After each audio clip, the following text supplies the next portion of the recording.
By the 8th century BCE, Greek poets began to imagine a world beyond the reach of winter, a land untouched by war, hunger, or decay.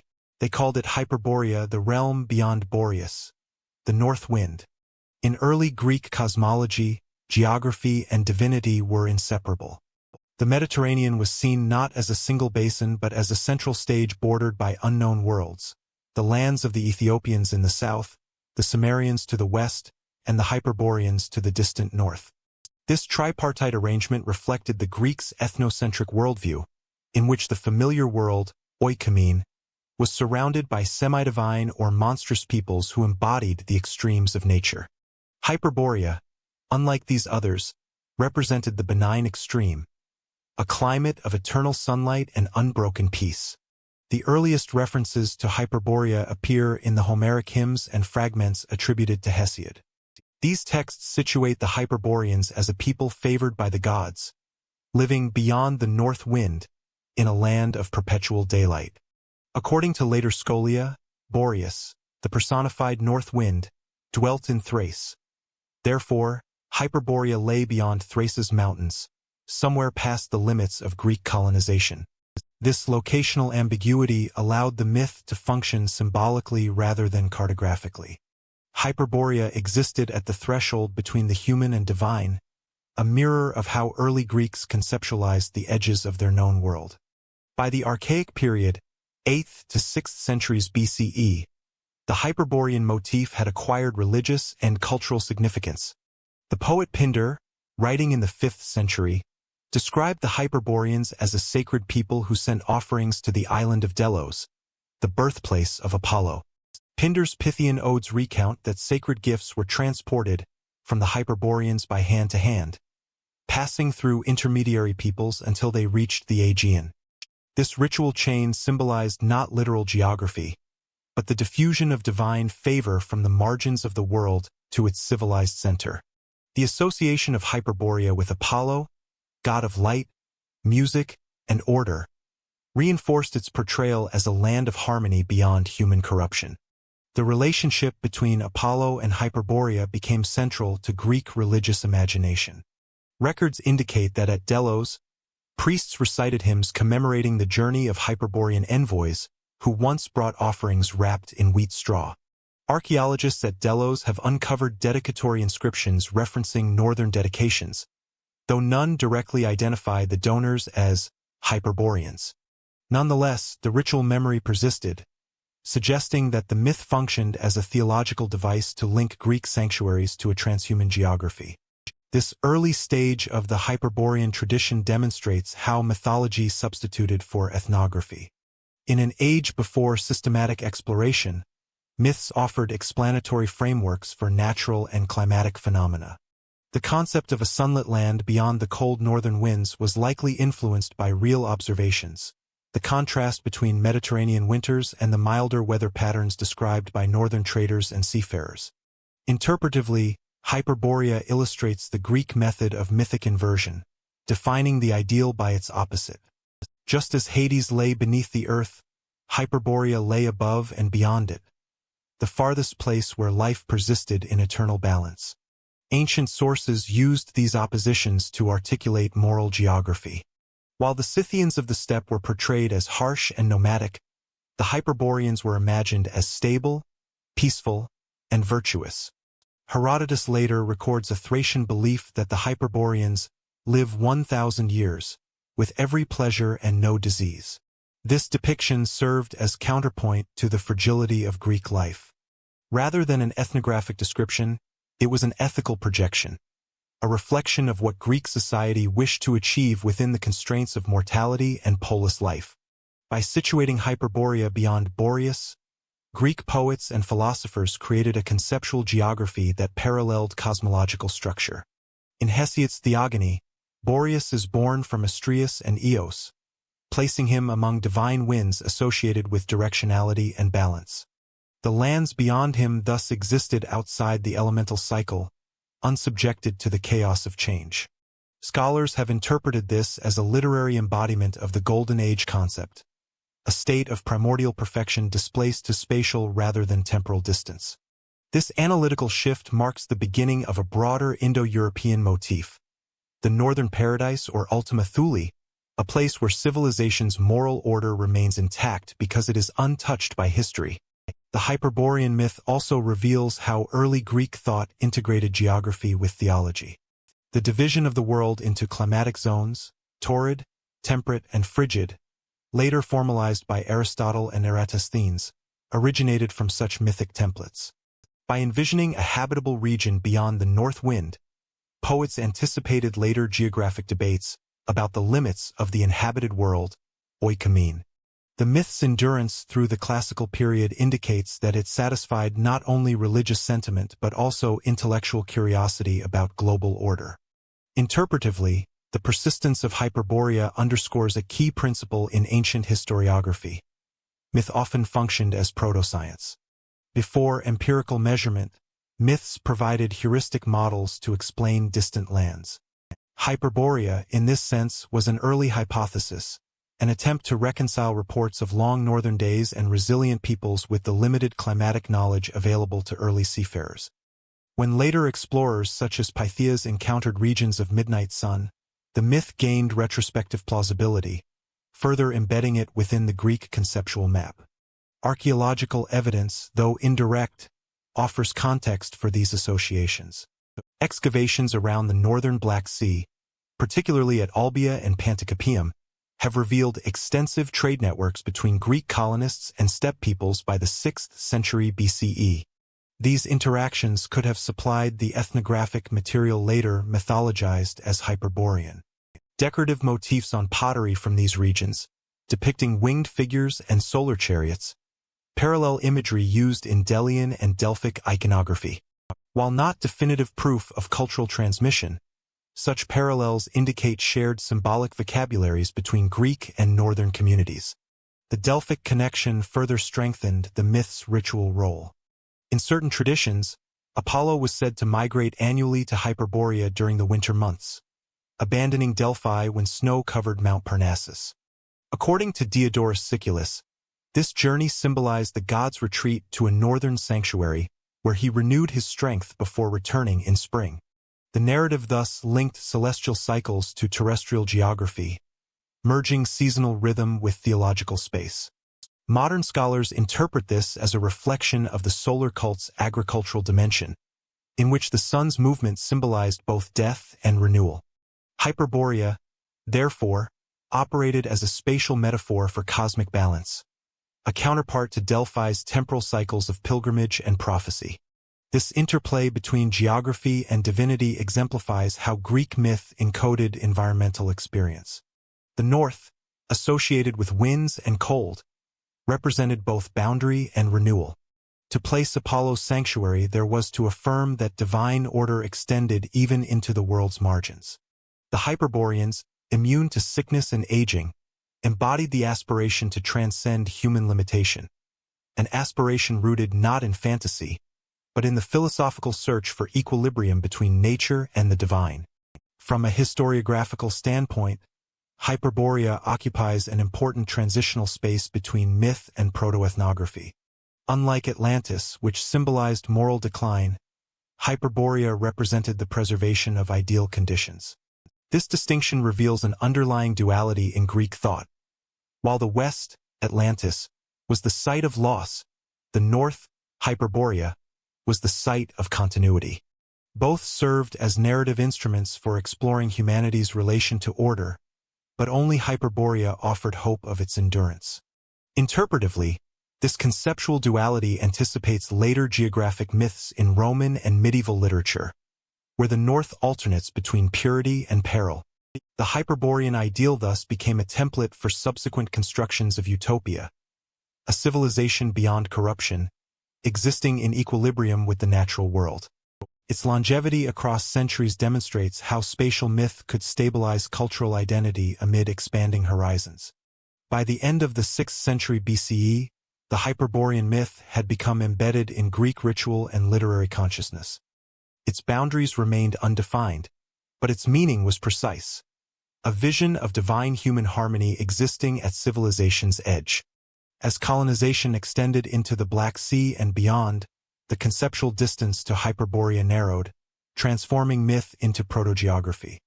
As Greek seafarers reached new northern coasts and encountered real peoples of the steppe, the once purely symbolic Hyperborea began to intersect with observation, setting the stage for the classical and Hellenistic efforts to locate it within the expanding map of the known world. When Greek geography began to solidify into mapped knowledge, Hyperborea refused to disappear.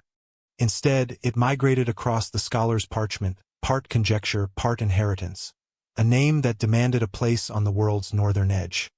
By the 5th century BCE, the Greek world had entered an era of systematic description. Scholars such as Herodotus of Miletus and later Herodotus of Halicarnassus sought to rationalize the distant lands that poetry had once left undefined. Their inquiries produced the first tension between mythic geography and empirical ethnography, the attempt to locate the poetic Hyperborea within the expanding oikoumene, the inhabited world. Herodotus, writing in the mid-5th century BCE, explicitly addressed the problem. In Histories, 4.32-36, he stated that while many tales are told of the Hyperboreans, he could find no witness who had seen them, yet he did not reject the legend outright. Instead, he treated it as an element of comparative ethnography, juxtaposing the Hyperboreans with the Scythians, Issidones, and other northern peoples reported by travelers. This approach marks one of the earliest examples of historical criticism applied to myth. Herodotus did not disprove the Hyperboreans. He contextualized them, suggesting that the stories arose from imperfect communication between Greek traders and steppe cultures. Archaeological discoveries corroborate the intensity of these contacts. Excavations along the northern Pontic coast, at sites such as Olbia and Tanais, reveal continuous exchange between Greeks and Scythians from the 7th century BCE onward. Imported pottery, amphora stamps, and bilingual inscriptions attest to commercial and cultural integration. From such interactions likely emerged reports of tribes dwelling in lands of extreme daylight, reports which, filtered through oral transmission, may have inspired or reinforced Hyperborean imagery. The process illustrates how empirical observation could coexist with symbolic geography, reality providing scaffolding for enduring myth. Herodotus, writing earlier than Herodotus, composed one of the first periodoigas, circular descriptions of the world. His lost fragments, preserved in later geographers, placed Hyperborea beyond the Riphean Mountains, an imaginary northern range that persisted in classical cartography for centuries. These mountains served as both physical and conceptual boundary. They defined the northern limit of habitation and simultaneously concealed the Hyperborean paradise. The inclusion of such features shows how early geography adopted the language of myth to fill empirical voids. The unknown could not remain blank. It required naming to exist within the rational cosmos. The Riphean Mountains became a fixed coordinate in subsequent geographic literature. Eratosthenes, Strabo, and Ptolemy all referenced them, despite acknowledging uncertainty about their actual location. Modern scholars equate the term with the Ural or Carpathian ranges, but ancient authors used it more elastically, a symbolic spine dividing the temperate world from the Hyperborean zone of cold and light. This persistent convention underscores how cartographic systems in antiquity functioned as intellectual frameworks rather than objective measurements. Hyperborea occupied the topmost stratum of that structure, the logical endpoint of the habitable north. Interpretively, the insertion of Hyperborea into formal geography reveals the Greeks' effort to reconcile mythic heritage with observational method. Rather than discarding inherited tradition, they translated it into spatial hypothesis. This synthesis of poetry and measurement exemplifies the transitional nature of classical knowledge, in which myth served as a preliminary model later refined by empirical inquiry. The ethnographic dimension of Hyperborea evolved in parallel. Herodotus and later Diodorus Siculus described the Hyperboreans as a people living beyond the Celts, near the ocean, in a land where the sun shone for 6 months. Diodorus, writing in the 1st century BCE, added that they dwelled on an island of no small size, its climate temperate and its soil fertile, suggesting an interpretation influenced by reports of Britain or the Baltic. He further noted that Apollo's temple there was spherical, an image reminiscent of Greek tholoi but possibly derived from travelers' accounts of megalithic structures. These details demonstrate how classical ethnography absorbed fragments of real geography while maintaining mythic structure. From a methodological perspective, Hyperborea became a testing ground for ancient epistemology. When confronted with phenomena that exceeded direct observation, such as prolonged daylight or polar cold, Greek thinkers resorted to analogy. They reasoned that if Boreas originated in Thrace, then lands beyond Boreas must exist farther north, perhaps under perpetual sun. The cosmological model of concentric climate zones, proposed later by Aristotle, rationalized this assumption. The frigid zones at Earth's poles were considered uninhabitable, yet poets had long placed blessed peoples precisely there. Hyperborea thus represented a theoretical anomaly that provoked continual revision of geographic doctrine. Interpretively, this tension between impossibility and necessity is revealing. It demonstrates that Greek scholarship valued continuity of tradition as much as empirical correction. Rather than eliminating inconsistencies, authors layered them, allowing Hyperborea to persist as both paradise and problem. The coexistence of faith and doubt within the same texts characterizes much of ancient scientific thought, which evolved not by replacement but by accumulation. Parallel traditions from other cultures reinforced the plausibility of a northern paradise. Early Iranian and Indo-Aryan cosmologies referenced an original homeland of light, sometimes situated near the Mountain of Dawn. Comparative linguistics later identified thematic analogies between Hyperborea and the Vedic Uttara Kuru, another mythic northern realm. While direct transmission cannot be proven, the recurrence of such motifs across Indo-European narratives suggests a shared conceptual inheritance. The Hyperborean myth may therefore reflect a pan-Eurasian memory of the North, transformed through Hellenic religious vocabulary. Geographical speculation continued through the Hellenistic period, when scholars attempted to align mythic references with new data from exploration. The voyager Pytheas of Massalia, 4th century BCE, claimed to have reached a land he called Thule, 6 days' sail north of Britain, where the sun barely set.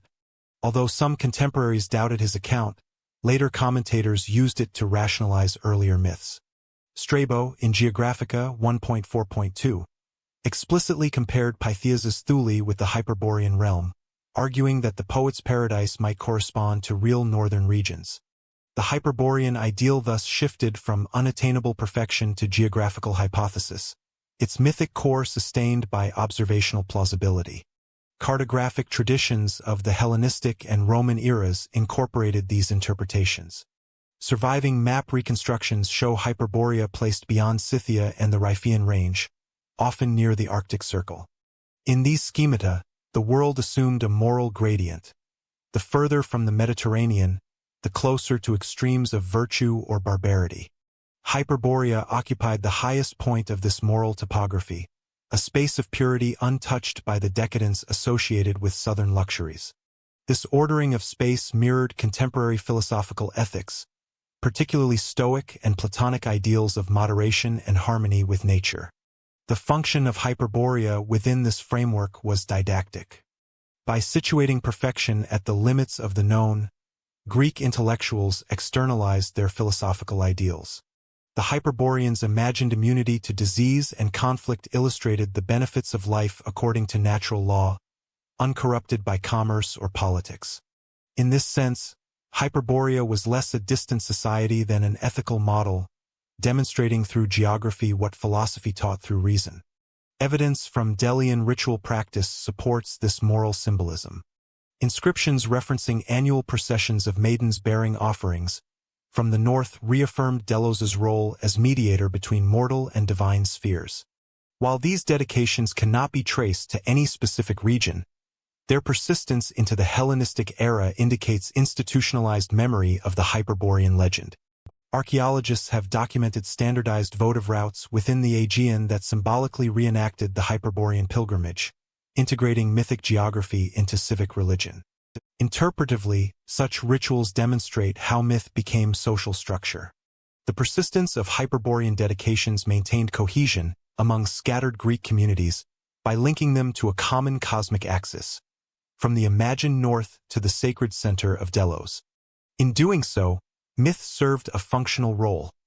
It organized spatial perception, uniting ethnographic curiosity with cultic identity. By late antiquity, Greek and Roman scholars had largely charted the northern frontier, but the Hyperborean concept endured. It survived not because it described a real place, but because it expressed a systemic need, the need to conceive of order existing beyond human corruption. Hyperborea illustrated the boundaries of empirical reason, a reminder that even as maps filled with data, the imagination still demanded an ultimate periphery where perfection could reside. Interpretive insight. The persistence of Hyperborea across centuries reflects the ancient conviction that geography was never value-neutral. Every coordinate carried moral and cosmological weight. Thus, removing Hyperborea from the map would have meant erasing the ideal of cosmic balance. As empirical exploration continued and Hellenistic scholars like Pythias ventured into the real north, the myth of Hyperborea entered a new phase, merging with travel literature, imperial ethnography, and the first systematic attempts to align poetic memory with scientific geography. In Pindar's verses, the north was not exile, it was divine proximity. The earliest sustained literary images of Hyperborea emerge from the archaic and classical poets, whose works transformed distant geography into moral and religious topography. Among them, Pindar of Thebes, c.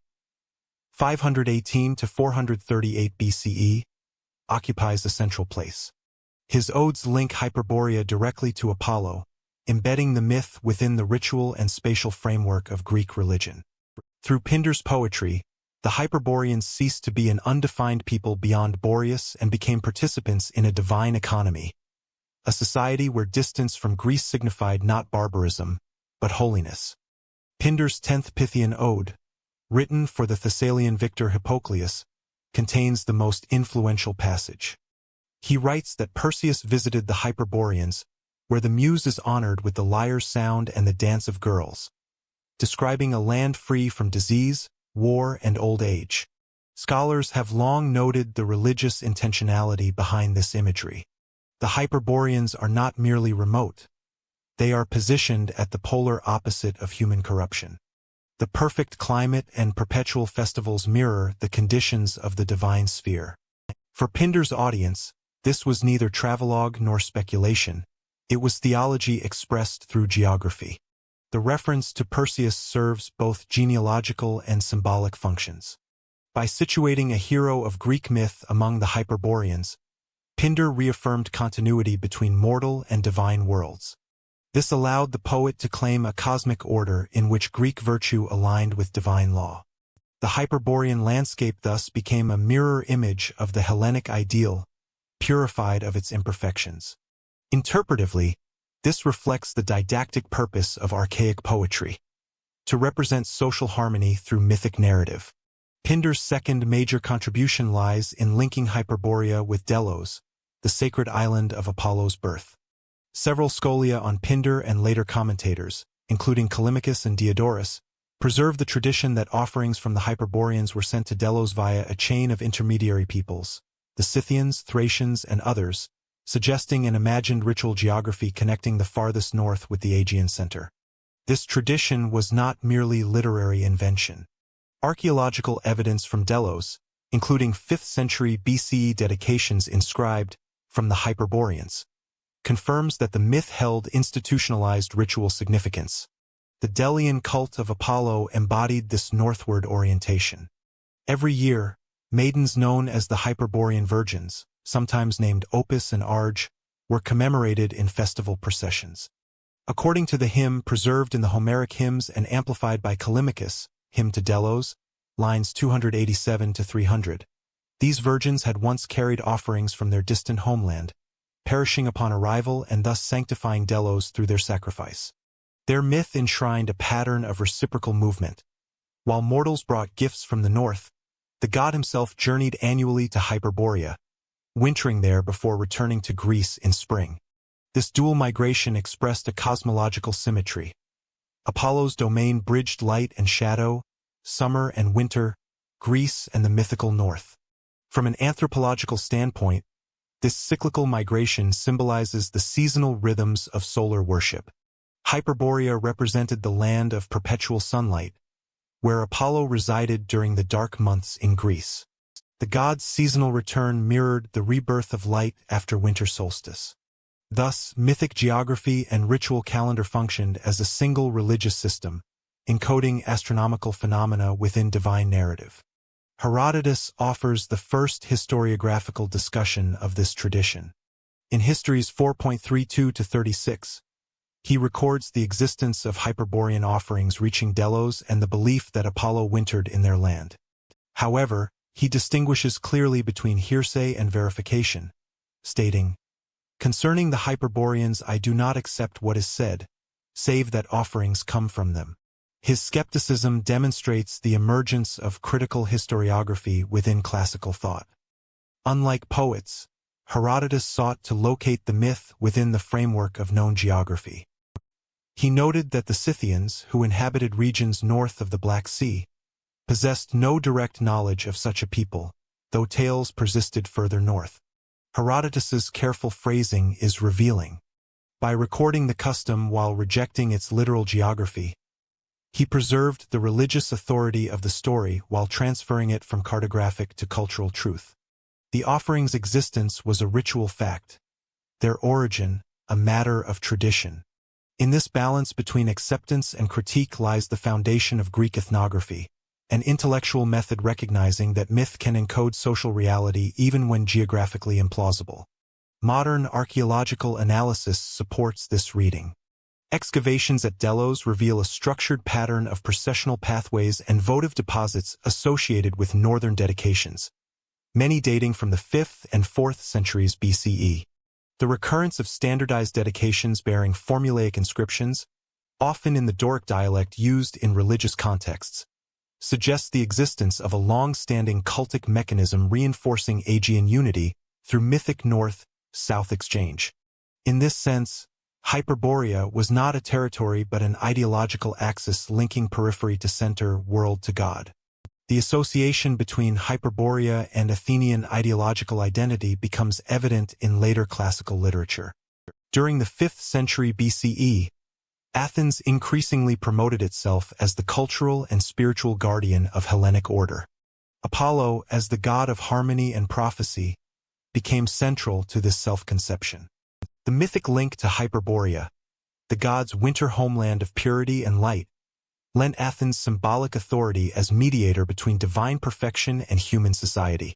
Public festivals such as the Delia, revived under Athenian administration after 478 BCE, emphasized this connection. The city's leadership over the Delian League allowed it to appropriate the northern myth as part of a broader program of cultural hegemony. Literary sources reflect this ideological adaptation. Pindar, Bacchylides, and later Isocrates each integrated the Delian cult into narratives of Greek unity under Athenian stewardship. In these contexts, Hyperborea functioned as a sacral counterpoint, a distant yet cooperative realm confirming Apollo's universal jurisdiction. The geographic extremity of Hyperborea symbolized the universal reach of Athenian-led Hellenism. Even the remotest peoples, it was implied, sent tribute to Delos. Thus, the myth served to naturalize imperial ideology under the guise of divine order. Interpretively, this convergence of religion, politics, and geography exemplifies how classical myth operated as cultural language, expressing abstract values through spatial metaphor. Hyperborea's distance was rhetorical. It marked the outer limit of the Greek world's moral geography, a boundary transformed into connection by Apollo's presence. By locating divine purity in the extreme north, Greek thinkers redefined the periphery not as chaos, but as the source of cosmic renewal. Beyond Herodotus and Pindar, later 5th century sources continued to refine the Hyperborean image. Hellanicus of Lesbos and Damastes of Sygium, fragmentary logographers, integrated Hyperborea into proto-historical genealogies. They claimed the Hyperboreans descended from Titanic or pre-Hellenic races, aligning the myth with emerging philosophical interest in cosmic cycles. Though these accounts survive only in fragments cited by later compilers, they reveal a shift from poetic to quasi-historical interpretation, the first step toward treating Hyperborea as a philosophical construct rather than a mere legend. The religious texts from Delos and Delphi, meanwhile, attest to continuity of practice. Inscriptions cataloging offerings, from the north, appear alongside dedications to Apollo Hyperboreos, confirming the god's cultic epithet as part of official nomenclature. The term itself, Apollo of the Hyperboreans, encapsulates the myth's evolution, from an external people to a theological dimension of the god. The transformation of mythic ethnonym into divine epithet illustrates the internalization of geography within religion. Hyperborea no longer required physical location. It existed wherever Apollo's purity was invoked.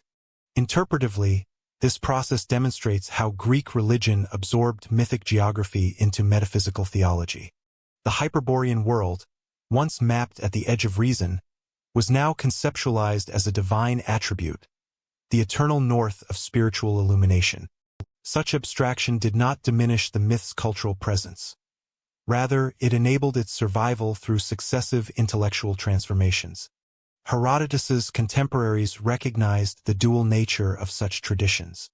On one level, Hyperborea functioned as empirical inquiry's limit, a test case for distinguishing credible ethnography from poetic inheritance. On another, it served as a repository of moral truth, sustaining communal belief through ritual continuity. This coexistence of skepticism and reverence would characterize Greek thought throughout the classical period, the capacity to preserve myth without requiring its literal truth. By the close of the 5th century BCE, Hyperborea had achieved a stable position within Greek cultural consciousness. It was a ritual constant, a philosophical symbol, and an ethnographic curiosity. The poets had sanctified it, the historians had measured it, and the city-states had ritualized it. Its northward orientation reminded the Greeks that their cosmos extended beyond sight yet remained connected by law, rhythm, and offering. From poetry to philosophy, Hyperborea moved into the realm of speculation and cosmology. As Hellenic thought turned increasingly toward metaphysical models of the universe, the Hyperborean north became less a place on Earth and more an ideal principle, a concept linking geography to the architecture of the cosmos itself. When logic sought the north, myth began to wear the mask of science.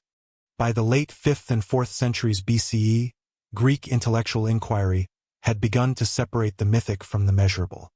The same culture that once placed gods among winds and rivers now sought to anchor those divinities within the rational geometry of the cosmos. Within this new epistemological climate, the myth of Hyperborea underwent a transformation, from sacred geography to proto-scientific hypothesis.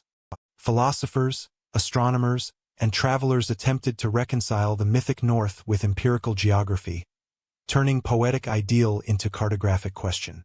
The earliest efforts to rationalize Hyperborea emerged from Hellenic geography, a discipline that blended observation with cosmology. Thinkers such as Hecataeus of Miletus and Herodotus, though cautious, laid the groundwork for mapping myth.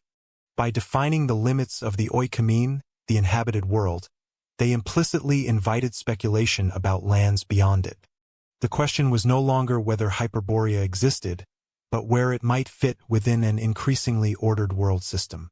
During the 4th century BCE, Plato and his contemporaries advanced the intellectual shift that gave myth rational form. While Plato himself never directly described Hyperborea, his cosmological dialogues, particularly the Timaeus and Critias, established a framework that later philosophers used to interpret such legends. In the Timaeus, he divides the earth into symmetrical zones: torrid, temperate, and frigid. Within this model, a habitable region beyond the northern wind became theoretically plausible, even if unvisited. The idea of climatic symmetry, that temperate lands existed at both northern and southern extremes, offered an early scientific rationale for myths like Hyperborea. Plato's intellectual heirs, particularly members of the Academy and Peripatetic school, extended this reasoning. Aristotle, in Meteorologica 2.5, proposed that the Earth's spherical nature necessitated climatic repetition across hemispheres. If one travels north or south beyond the limits of known habitation, one will find lands equally temperate. Though Aristotle did not name Hyperborea, his climate theory implicitly validated its possibility. Geography thus absorbed mythology into a symmetrical cosmology, replacing divine remoteness with physical regularity. The shift from mythic geography to climatological theory represents a fundamental evolution in Greek thought, a move from theological placement to physical reasoning. Hyperborea was no longer a paradise of the gods, but an extrapolated region predicted by mathematical order. Interpretively, this demonstrates how Hellenic rationalism sought to preserve inherited symbols within the emerging framework of natural philosophy. The myth's persistence was not contradiction, but adaptation, an intellectual continuity linking poetic wonder with empirical curiosity. Alongside philosophers, travel writers, and historians contributed empirical detail to these rationalizations. The most notable among them was Pytheas of Massalia, 4th century BCE, whose now-lost treatise on the ocean described voyages beyond the British Isles to a place he called Thule, 6 days' sail north of Britain, where the summer sun barely set. Pytheas's account, preserved through later citations by Strabo, Pliny the Elder, and Geminos, provided the first recorded description of the Arctic phenomenon of midnight sun. For many subsequent authors, Thule became the real-world analogue of Hyperborea. Though later critics like Polybius dismissed Pytheas as an exaggerator, his observations proved enduringly influential. In describing a land of constant daylight and frozen seas, he provided naturalistic foundations for what had once been divine narrative.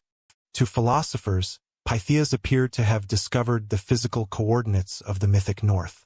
The Hyperboreans, they reasoned, might simply be those northern peoples who lived under conditions of perpetual light.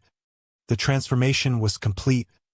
Hyperborea became a theoretical geography of astronomy. This synthesis of myth and observation was further elaborated by Stoic philosophers in the Hellenistic and early Roman periods.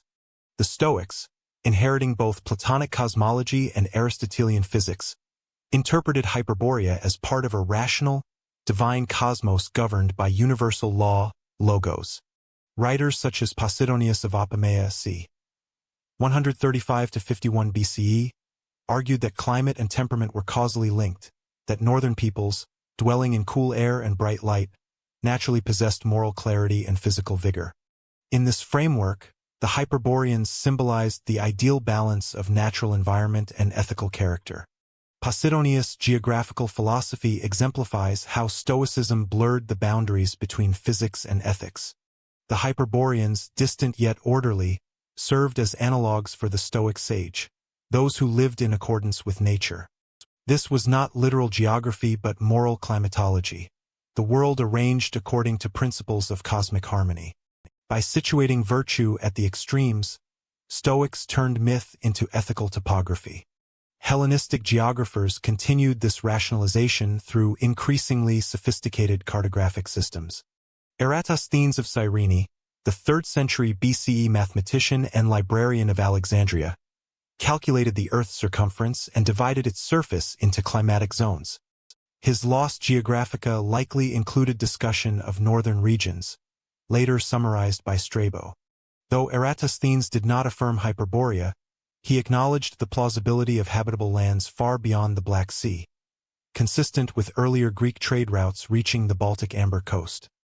Archaeological findings of Greek amber artifacts in sanctuaries from Delphi to Olympia confirm active exchange networks with the far north as early as the 7th century BCE, lending empirical dimension to the mythic direction. Interpretively, these material connections suggest that the conceptual geography of Hyperborea was supported by limited but real northern awareness. The Greeks knew of the Scythians, Sarmatians, and Baltic traders. They had reports of lands of long summer daylight. Philosophers merely systematized these fragments into cosmological order. Hyperborea thus bridged the gap between report and reason, maintaining myth's symbolic potency while situating it within early science. During the Roman period, Strabo's Geographica, Book 1 and 11, synthesized these perspectives. He denied the literal existence of Hyperborea yet traced the origin of the myth to a region near the north, where the air is pure and the seasons mild. For Strabo, the Hyperborean narrative preserved moral and climatic memory, a poetic expression of favorable northern conditions translated into divine legend. Similarly, Pliny the Elder, writing in the 1st century CE, Natural History 4.26, identified the Hyperboreans with peoples beyond the Rhipaean Mountains, describing a land where the sun shines for half the year and the nights are bright. While Pliny's account combined natural observation with mythic inheritance, it demonstrates Rome's ongoing effort to integrate mythic ethnography into empirical geography. Roman authors also employed Hyperborea as a rhetorical device in philosophical literature. Seneca, in Natural's Questions, Book 1, used the Hyperborean motif to illustrate cosmic unity. The same heaven covers all, whether one stands beneath the torrid sun or under the eternal dawn of the Hyperboreans. For Stoic moralists, the North represented not remoteness but universality, proof that natural law extended to every latitude. Hyperborea thus ceased to be a geographical enigma and became a metaphysical constant, the northern pole of human reason. Astronomical theory reinforced these interpretations. Observations of the obliquity of the ecliptic and the behavior of daylight near the Arctic Circle provided physical explanations for features once reserved for myth. Greek astronomers such as Eudoxus of Cnidus, 4th century BCE, and later Hipparchus, 2nd century BCE, noted that the Earth's tilt caused variable daylight across latitudes, leading to periods of continuous light or darkness near the poles. To many scholars, these findings naturalized Hyperborea's eternal day, confirming that what poets once ascribed to divine blessing was in fact astronomical law. This intellectual transition illustrates the evolution of myth into model, the redefinition of sacred narrative through rational description. By linking the Hyperborean land of light to the mechanics of the cosmos, Greek thinkers transformed divine geography into physical cosmology. The North became not the home of immortals, but the frontier of knowledge. Interpretively, this movement from poetic to philosophical description reveals the adaptability of Greek mythic consciousness. Hyperborea survived precisely because it could absorb new epistemologies. Each generation reinterpreted the myth in accordance with its dominant intellectual framework. First theology, then empiricism, then moral philosophy. Its meaning shifted from divine sanctuary to climatic symmetry, from geographic mystery to astronomical principle. Yet the underlying function remained constant, to define humanity's relationship to the boundaries of the known world. Archaeological corroboration for northern contact continued to reinforce this conceptual blending. Finds of Greek amphorae and decorative items in southern Russia, Ukraine, and the Baltic regions indicate the extension of Hellenic trade deep into northern latitudes. These interactions likely informed Greek geographic imagination, populating the blank spaces of early maps with ethnonyms and wonders. Over time, as these regions became better known, the mythic North receded, pushed farther toward the unattainable Arctic. By the early imperial period, maps such as those derived from Marinus of Tyre and Ptolemy's Geographia placed Hyperborea near the far north of Scythia or even beyond the Arctic Circle. Ptolemy's coordinate-based system allowed scholars to treat Hyperborea as a symbolic latitude rather than a literal place, a terminus of habitability marking the outer edge of the human world. This formalization completed the transformation initiated centuries earlier. Hyperborea had become an abstraction within scientific geography, both a location and a limit. As empires expanded and the world map grew, Hyperborea's coordinates drifted ever farther toward legend. Once a boundary of divine geography, it now lingered at the edge of empire, suspended between discovery and memory. Where myth met the steppe, imagination took archaeological form. By the 6th century BCE, Greek merchants, colonists, and explorers were no longer confined to the familiar coastlines of the Aegean. Driven by trade, curiosity, and the search for new resources, they established a chain of colonies along the northern shores of the Black Sea, a region known to them as the Euxine Pontus. These settlements, such as Olbia, Panticapaeum, and Chersonesus, became vital contact zones between the Greek world and the vast nomadic cultures of the steppe. It was here that mythology began to intersect with ethnography, and where the poetic abstraction of Hyperborea found tangible echoes in the lands and peoples beyond the familiar Hellenic sphere. Archaeological evidence from sites like Olbia reveals a dynamic commercial and cultural exchange. Excavations have uncovered imported Attic pottery, inscribed dedications, and local imitations of Greek goods. These finds suggest that Greek settlers did not exist in isolation but engaged in sustained contact with the Scythians, Thracians, and other steppe peoples.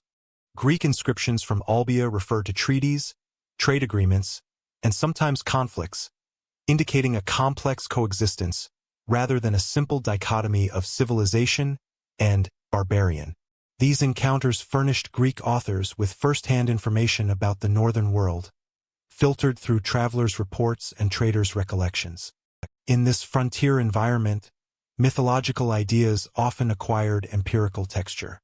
The Scythians, with their nomadic mobility, distinctive attire, and reverence for natural forces, appeared to the Greeks as inhabitants of a liminal realm, both human and otherworldly. Herodotus, writing in the 5th century BCE, provided the most comprehensive ethnography of the Scythians, describing their burial practices, diet, and warfare. Yet even as he offered such detail, he retained the conceptual distance between Greece and the north. Beyond the Scythians, he wrote, lies the land of the Hyperboreans. This statement, blending observation with inherited tradition, illustrates how Greek geographical imagination expanded outward from contact but still preserved mythic boundaries. The function of Hyperborea in this context was interpretive. As Greeks learned more about the steppe, they mapped their new knowledge onto old cosmologies. The Scythians' apparent hardiness in extreme climates and their nomadic independence resonated with earlier images of a northern, blessed race untouched by corruption. In this way, empirical experience began to reshape mythic geography. Hyperborea was no longer a purely celestial realm, but one that could be approached, if not reached, by known routes. The myth's persistence thus reveals the elasticity of Greek intellectual frameworks when faced with unfamiliar realities. Archaeologists have noted that Greek and Scythian interactions were not limited to trade. Material culture shows elements of syncretism, the blending of iconographic forms and ritual practices. For example, decorative motifs on Scythian gold ornaments from Kurgan tombs often exhibit Greek stylistic influence, while Greek votive offerings found in steppe regions incorporate local symbols. These exchanges suggest a degree of cultural permeability rare in earlier Greek frontiers. Scholars such as David Brond and Askold Ivanchik argue that the northern colonies became laboratories of cultural adaptation, where Greek cosmology met indigenous myth and produced hybrid narratives of landscape and divinity. One interpretive insight emerging from this interaction concerns the transformation of space in Greek thought. The traditional tripartite model of the world, Greece at the center, surrounded by barbarian lands, and bounded by mythic extremes, gradually gave way to a more graduated conception of distance and difference. The more the Greeks engaged with the northern peripheries, the less absolute the boundary between known and unknown became. In this shifting context, Hyperborea functioned as both a horizon and a metaphor, a conceptual device for expressing the tension between empirical discovery and the preservation of sacred mystery. The colony of Olbia serves as a case study. Located near the Dnieperbug estuary, it was ideally positioned for trade with inland tribes. Inscriptions recovered from the site mention dedications to Apollo Delphinios, a deity whose cult was closely linked to the Hyperborean myth.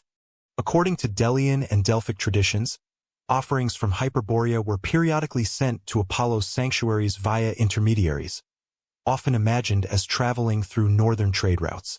The recurrence of Apollo's worship in Olbia thus represents not coincidence but continuity, a religious geography that mirrored mythic pathways. In this sense, the Hyperborean legend acted as a symbolic template for real routes of exchange and communication. Greek vase paintings and coinage from the northern colonies further reinforce this connection.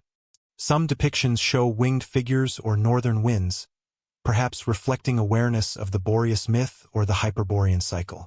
On coins of Panticapaeum, the god Pan appears frequently, associated with wild nature and liminal zones, an appropriate emblem for a frontier culture negotiating between civilization and wilderness. The persistence of such imagery indicates that mythic language remained a functional medium for interpreting the new world being encountered beyond the Aegean. From a historiographical perspective, These northern interactions illuminate how mythic geography and empirical exploration coexisted in the classical mind. Greek authors rarely discarded inherited traditions outright. Instead, they reinterpreted them in light of new data. When travelers described long summer days in high latitudes or the abundance of resources in northern lands, philosophers and poets mapped these observations onto older conceptions of the blessed Hyperboreans. Thus, myth became a flexible framework through which new discoveries could be assimilated without undermining cosmological order. Archaeological research continues to provide evidence that supports this interpretive model. Excavations across the Crimean Peninsula and along the northern Black Sea littoral have revealed networks of trade linking the Mediterranean with the steppe interior. Goods such as Greek amphorae, jewelry, and terracottas appear alongside nomadic weaponry and horse gear, testifying to mutual dependency. Some scholars propose that such material exchange could have inspired the mythic notion of perpetual abundance associated with Hyperborea. The steppe, rich in grain, furs, and metals, may have seemed a reflection of the imagined northern paradise. Not eternal, but practically prosperous. Another insight concerns the epistemic boundary between knowledge and belief. The Greeks' encounters with northern peoples produced both ethnographic accuracy and renewed speculation. Reports of extreme daylight, frozen seas, and strange customs blurred the line between empirical observation and mythological extension. To the Athenian or Ionian intellectuals interpreting these tales, the distinction mattered less than the interpretive function. Hyperborea served to integrate new phenomena into a coherent cosmological narrative. In this way, geography became theology by another name. By the 4th century BCE, writers such as Hecataeus of Abdera and later Diodorus Siculus would attempt to reconcile these traditions more systematically. They placed the Hyperboreans near the Arctic Circle or in regions corresponding to the Ural Mountains, not as divine beings but as an idealized northern people. These efforts mark an early form of rational geography, where mythic reports were progressively grounded in empirical frameworks derived from exploration.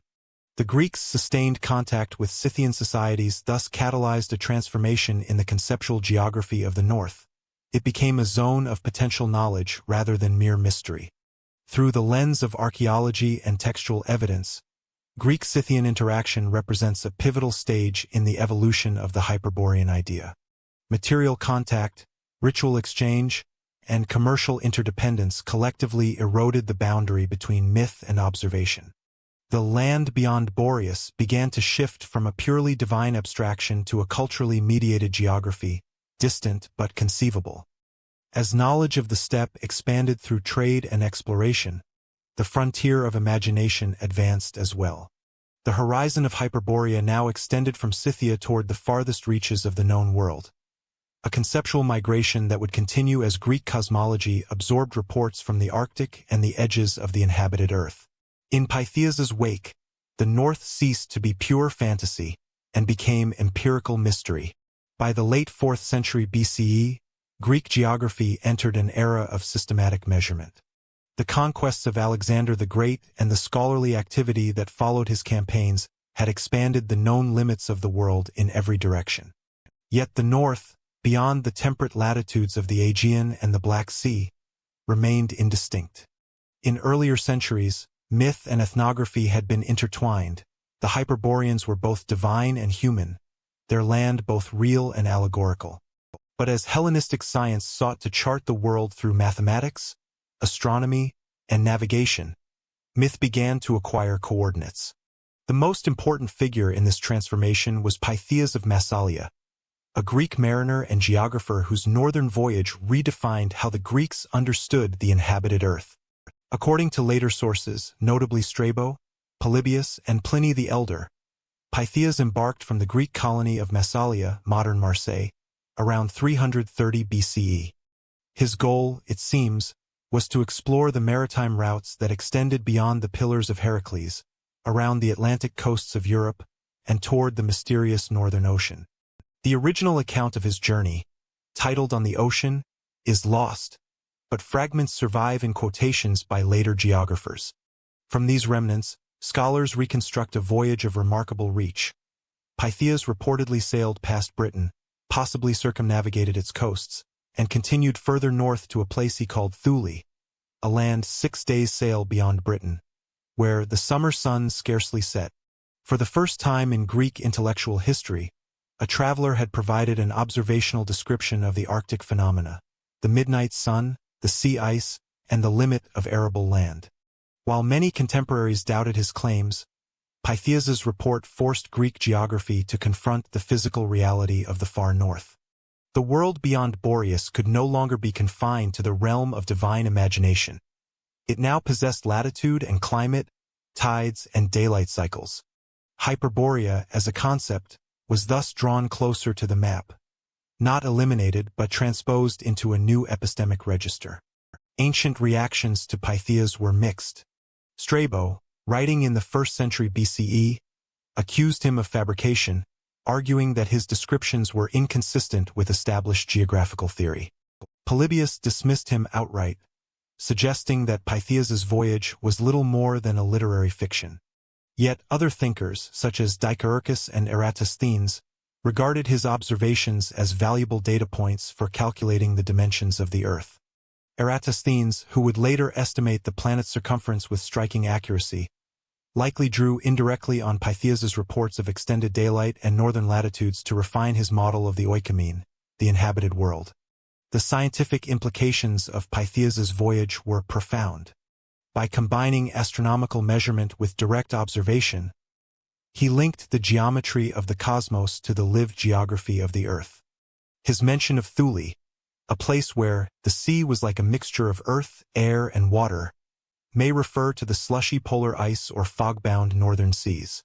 This detail, while poetic, conveyed a real physical phenomenon that challenged Greek assumptions about the natural order. For a culture accustomed to defining the North in terms of divine perfection or eternal harmony, Pythias introduced empirical uncertainty. The edge of the world was no longer a symbol of purity. It was a landscape of physical extremes. This shift had intellectual consequences for how later Greeks conceptualized Hyperborea.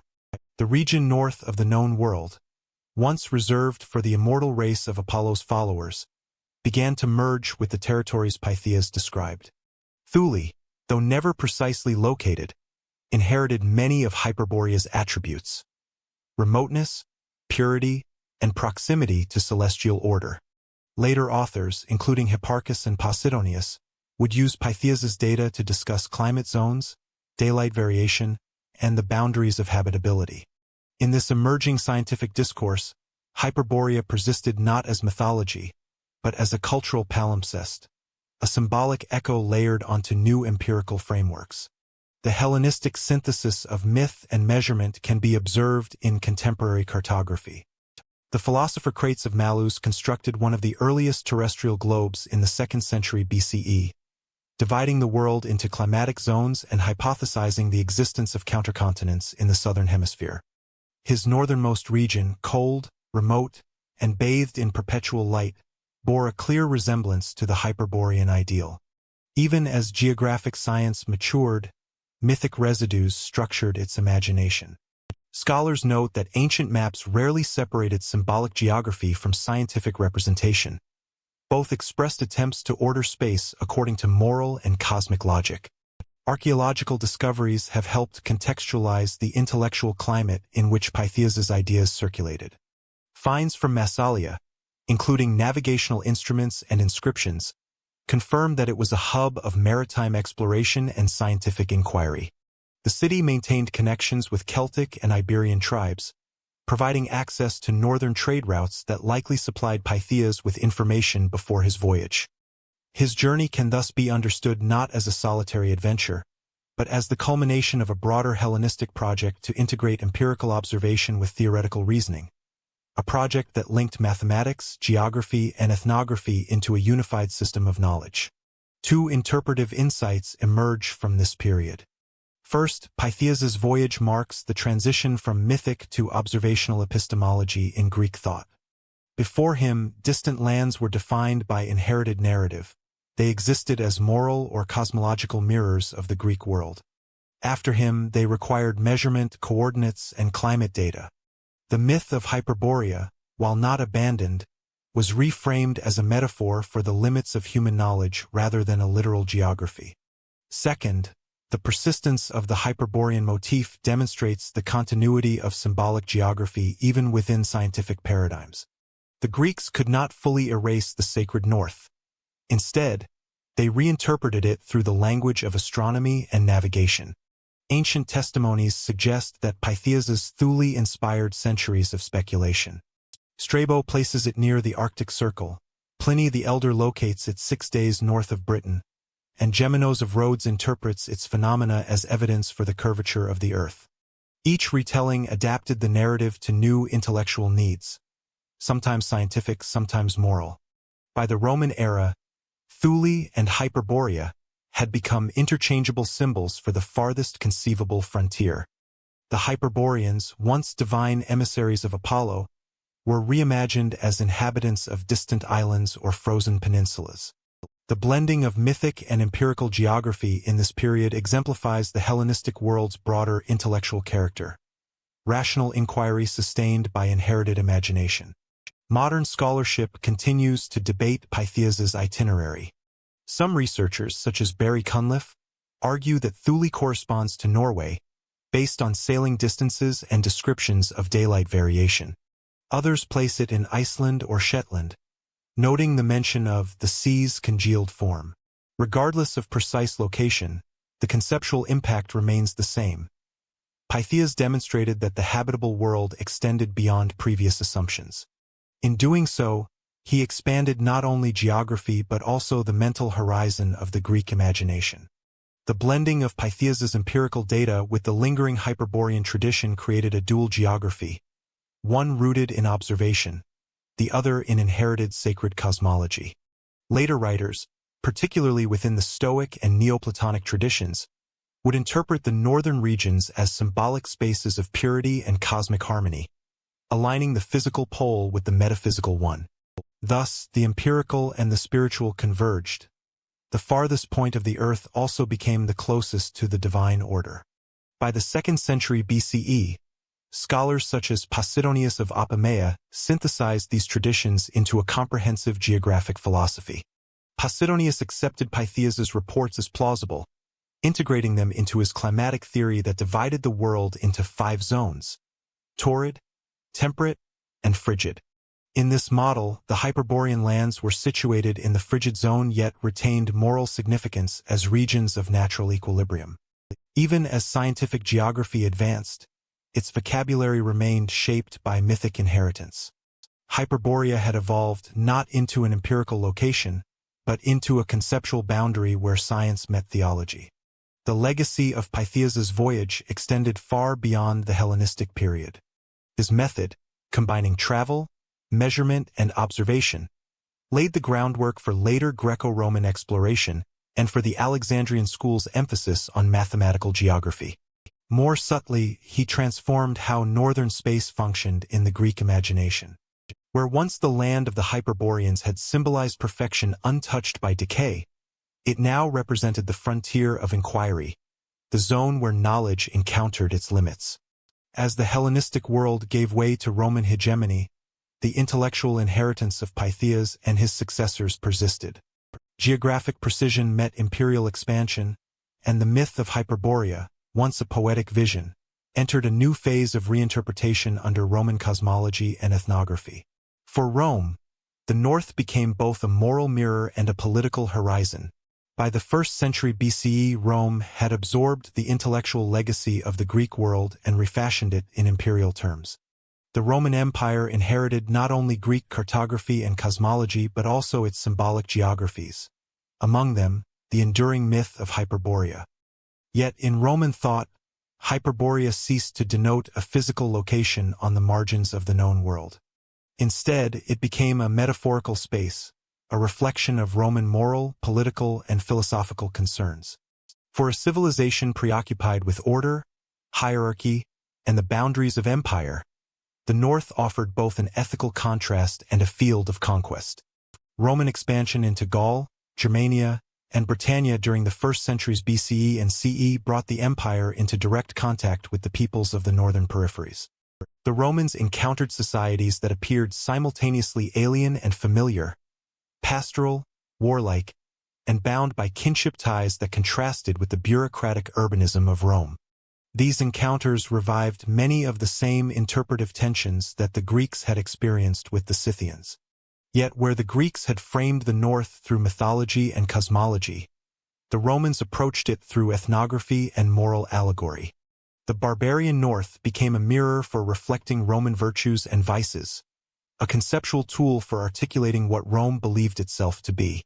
Strabo, writing under Augustus, illustrates this transformation. His Geographica synthesized centuries of Hellenistic learning into a framework compatible with imperial administration. For Strabo, the Hyperborean world was not an inhabited realm but a symbolic extremity, the point at which the habitable world dissolved into uninhabitable cold. Yet he retained the myth's moral implications. The distant northern peoples, living beyond the reach of corruption, embodied a simplicity that contrasted with Mediterranean decadence. Strabo's synthesis thus converted Greek mythic geography into Roman moral geography. Hyperborea became the conceptual boundary of human moderation. Pliny the Elder, writing in the 1st century CE, further domesticated the myth within Roman encyclopedic science. In his Naturalis Historia, Book 4, he mentions the Hyperboreans as a happy people who live beyond the north wind, dwelling in perpetual daylight and harmony.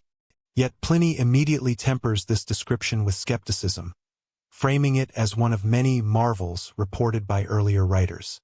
His tone reflects a Roman intellectual posture that balanced curiosity with control, acknowledging the myth while subordinating it to the authority of empirical observation. Pliny's Rome did not reject wonder. It catalogued and contained it.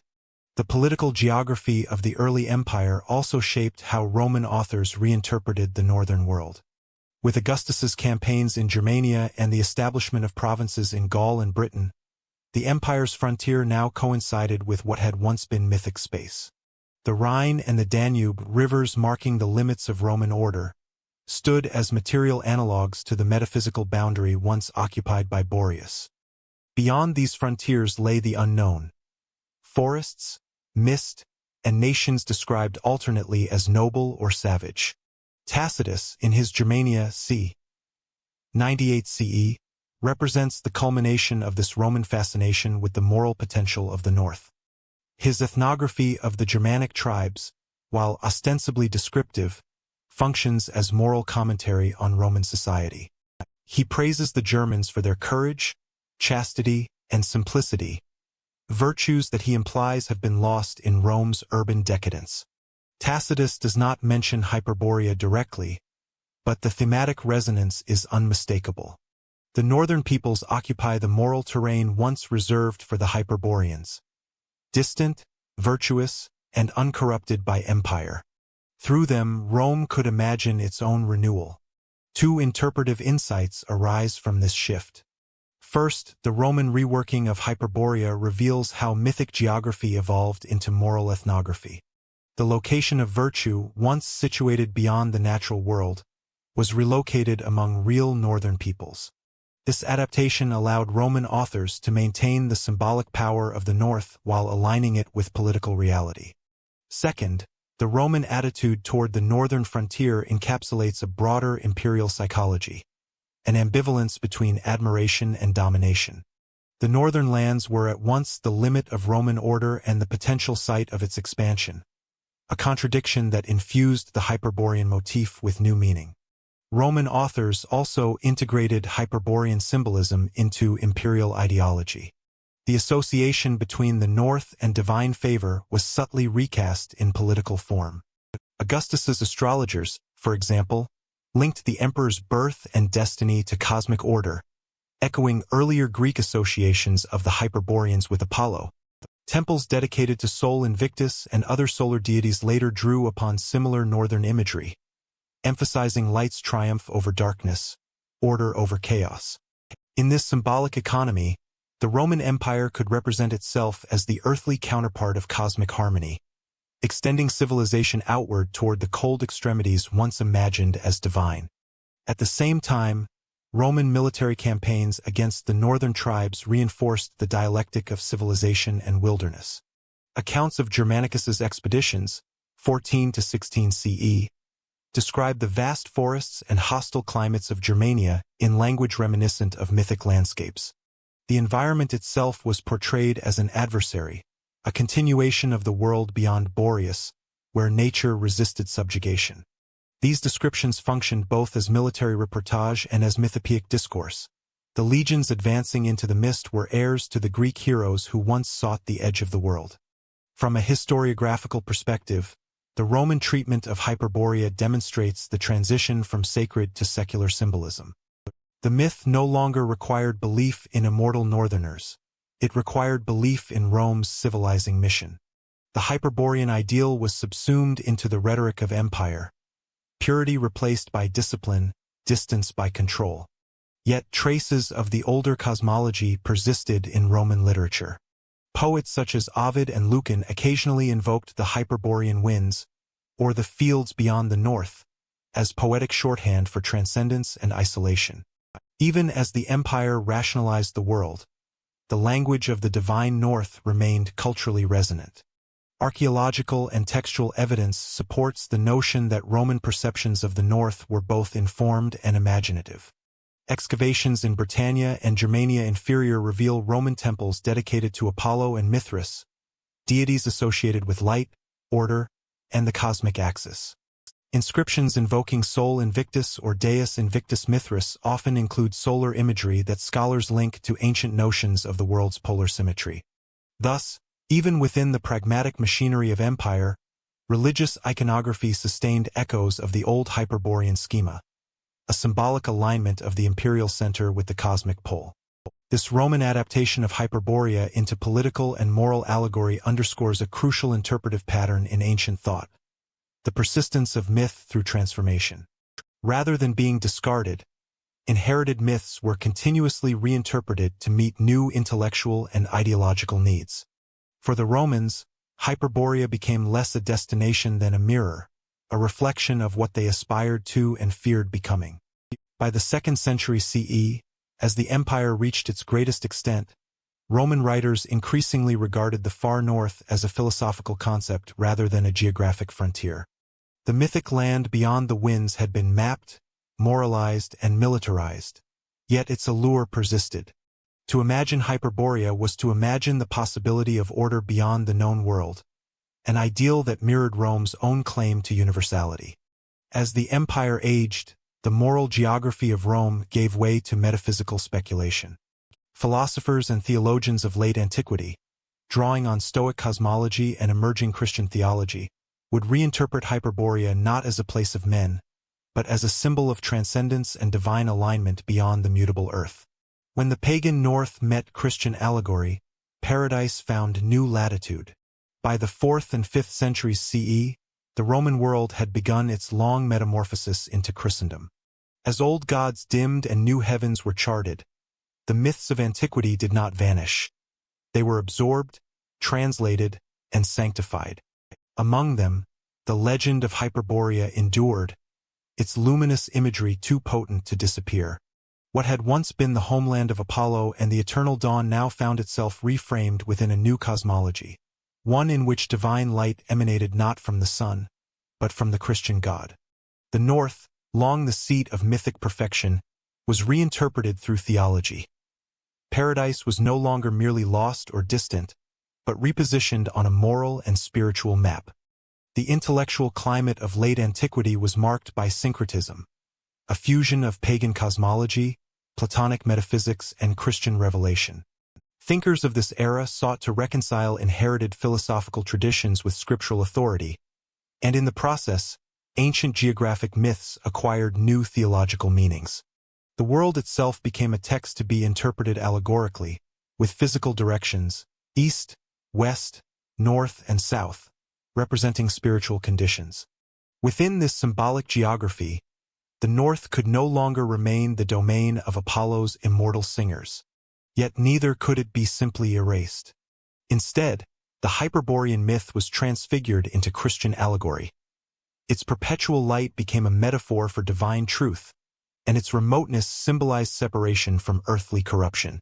Late antique commentators, such as Macrobius in his commentary on the Dream of Scipio, early 5th century, preserved fragments of the older cosmological imagination.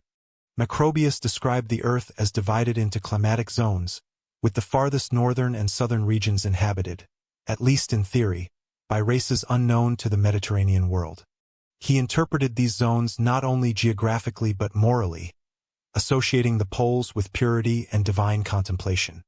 His language, though Christianized, resonates with the same idealization that once surrounded Hyperborea, a cold, untouched realm where souls might approach celestial harmony. Similarly, Isidore of Seville c. 560 to 636 CE, inherited centuries of accumulated speculation and incorporated it into his Etymology, one of the great encyclopedic works of early medieval scholarship. Isidore summarized classical and biblical geography in the same breath, citing authorities from both pagan and sacred traditions. In his schema, the world's extremities were populated by legendary peoples, the Hyperboreans among them, who symbolized the diversity of God's creation. Yet Isidore subtly reoriented their meaning. They no longer dwelled beyond Boreas in the physical sense, but in the theological sense, at the limits of human knowledge, within the mystery of divine design. This integration of Hyperborea into Christian cosmology reflected a broader shift in the geography of paradise. Early Christian writers, influenced by both scripture and inherited myth, debated the location of the Garden of Eden, whether it lay in the east, as Genesis suggested, or in some other remote and elevated region. As medieval cartography evolved, the distinction between Eden, the Fortunate Isles, and the Hyperborean lands blurred. TO maps and other schematic world diagrams of the early Middle Ages sometimes placed paradise or the Blessed Isles near the world's northern periphery, merging biblical and classical motifs. To a mind steeped in allegory, the north, luminous, unreachable, and pure, was as fitting a seat for divine perfection as the east. This reimagining was not purely geographic but deeply theological. The Christian north embodied paradox.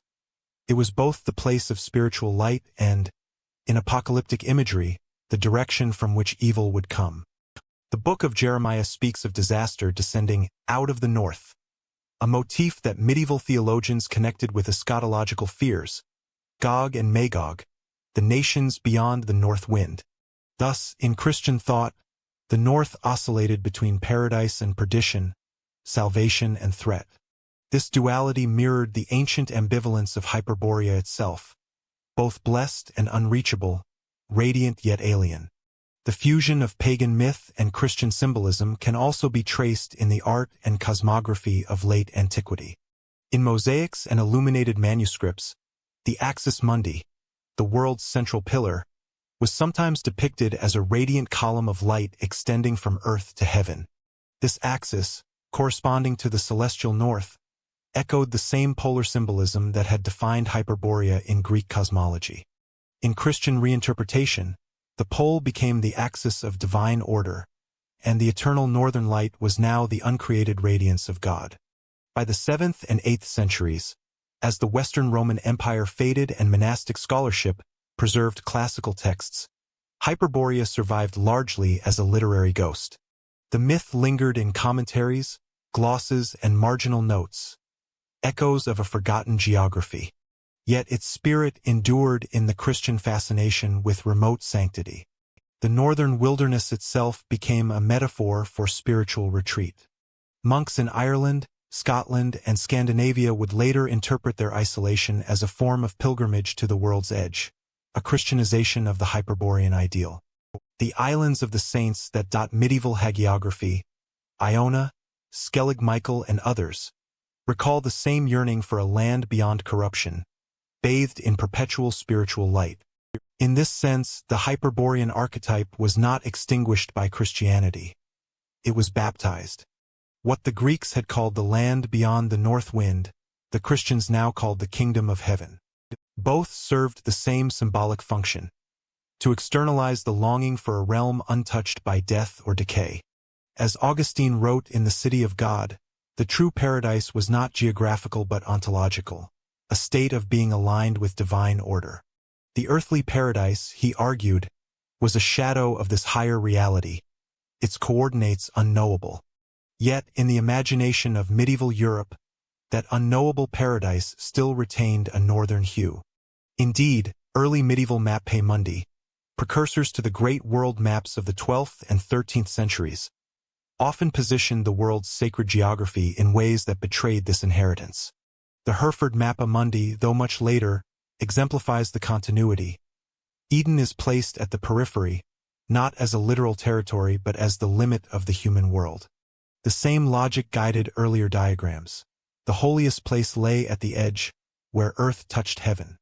To the Christian imagination, the true Hyperborea had become a cartographic metaphor for salvation itself. The intellectual continuity between pagan and Christian cosmologies in late antiquity reveals how myths evolve not through rejection, but through reinterpretation. The Church Fathers who condemned pagan idolatry nonetheless adopted its language of light and axis, heaven and horizon. Hyperborea, as both idea and image, offered a pre-Christian vocabulary for describing the ineffable, the region of divine stillness beyond worldly tumult. Christian writers merely translated its meaning into their own theological grammar. By the dawn of the early medieval era, Hyperborea's coordinates had shifted permanently from the map to the mind. It survived in eschatological speculation, monastic imagery, and the poetic geography of paradise. The myth's luminous geography, once traced across the stars and seas, was now drawn across the soul. The North, once home to Apollo's timeless race, had become the spiritual frontier of Christendom. As the medieval world took shape, Hyperborea's shadow lingered in cartography and legend. In the age of monasteries, saints, and seafarers, the myth would find new expression, not in philosophy or empire, but in the stories of explorers who sought, once again, the lands beyond the known world. In the illuminated margins of medieval maps, the North glowed with ancient light. Throughout the Middle Ages, the mythic North persisted not in formal scholarship, but in the symbolic language of monastic maps, sagas, and chronicles. The classical Hyperborea, once a point of speculation for philosophers, became a subtle undercurrent in the Christian imagination of geography. Medieval Europe inherited both Roman ethnography and biblical cosmology, fusing them into a worldview that was spiritual, schematic, and steeped in allegory. In that synthesis, the distant North remained a locus of wonder, a place where divine order and earthly remoteness seemed to converge. The Mappe Mundi, the great medieval world maps, serve as some of the clearest witnesses to this inherited imagination. Produced between the 8th and 13th centuries, these diagrams were not navigational charts but theological models of the cosmos. They combined sacred history with classical geography, arranging known and legendary lands in relation to the biblical story of creation. The Hereford, Ebstorf, and Psalter maps each positioned the world within a circular frame, crowned by Eden and encircled by the Oceanus. At their outermost limits, cartographers placed marvels: monstrous races, lands of perpetual light, and islands of saints. Though the name Hyperborea rarely appears explicitly, its conceptual presence endures. The northernmost margins often contained inscriptions referring to Ultima Thule, the end of the world, or lands beyond the north wind. These echo the classical phrasing of Pindar and Herodotus, adapted into the Christian symbolic lexicon. The medieval North, therefore, was both physical and metaphysical. In the intellectual culture of monasteries and scriptoria, geography served theological ends. Distance from the Mediterranean was interpreted as distance from the fall of man, and proximity to the polar light could represent moral or spiritual purity. Monastic scholars, especially in the British Isles, drew on inherited fragments of Latin cosmography, works like Orosius's Histories against the Pagans and Isidore of Seville's Etymology, to describe a world ordered by divine symmetry. To them, the North was not merely cold and remote. It was part of the divine architecture of creation. The Norse and Icelandic traditions of the 12th and 13th centuries added another layer to this evolving image. As Christianity spread through Scandinavia, local myth and classical inheritance intersected. In sagas and eddas, the far north, Whether Greenland, the Arctic seas, or Jotunheim, was a realm of extremes, of ice, giants, and gods. These stories, though native in origin, resonated with the older Hyperborean idea of a boundary between the mortal and the divine. The prose Edda, written by Snorri Sturluson in the early 13th century, describes Asgard and the high latitudes as regions beyond normal human reach, accessible only through mythic mediation. Similarly, the saga of Eric the Red and the saga of the Greenlanders transformed the farthest islands of the Atlantic into symbolic thresholds, lands at the limit of the known world. Within this northern literary geography, one can trace faint but discernible echoes of Hyperborea. The classical image of a radiant, distant homeland of the gods evolved into the Norse vision of Gladsheim, the bright hall of Odin or Gimel, the heaven that would survive Ragnarok. Both share key symbolic traits with Hyperborea, a land of perpetual brightness, untouched by decay, located at the northern fringe of the world. While these parallels do not imply direct transmission, they reveal a continuity of cultural function. The North as the site of ultimate order, where divine permanence resists time and corruption. In Latin chronicles written in monastic centers from Ireland to Saxony, the North also appeared as a field of marvels and sanctity. Authors such as Adam of Bremen in his Gesta Hammerbergensis Ecclesiae Pontificum, 11th century, described Scandinavia as a borderland between Christendom and the uncharted. He recorded reports of lands where the sun never set, testimonies that, though grounded in observation, were interpreted through a cosmological lens inherited from antiquity. Adam's phrase, "where the world's end touches heaven's rim," could as easily describe the Hyperborean plain of Pindar as the Arctic Circle. The confluence of Christianity and cartography in medieval Europe allowed mythic geography to persist as pedagogical truth. Monks and scholars copied classical authorities such as Pliny and Solinus, reinterpreting their northern races and sunless lands within moral frameworks. The monstrous races, cynocephaly, cyapods, and others, that populated the northern margins of Mappe Mundi were not remnants of idle fantasy but expressions of theological anthropology, signs of human diversity after the fall. The far north became the testing ground for the limits of creation. The classical Hyperborean ideal, once a symbol of perfection, had inverted into a symbol of mystery and distance.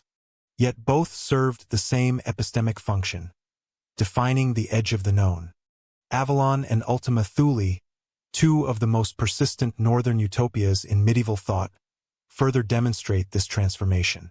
Avalon, first mentioned in Geoffrey of Monmouth's Historia Regum Britanniae, circa 1136, was an island of healing and immortality, located somewhere in the western seas. Ultima Thule, known from Pythias and revived in medieval Latin texts, marked the farthest northern limit of navigation. Together they inherited the symbolic legacy of Hyperborea, one radiant and restorative, the other cold and sublime. Both existed just beyond empirical reach, preserving the essential quality of Hyperborea as an unattainable perfection. The monastic interpretation of geography also drew practical inspiration from this symbolic framework.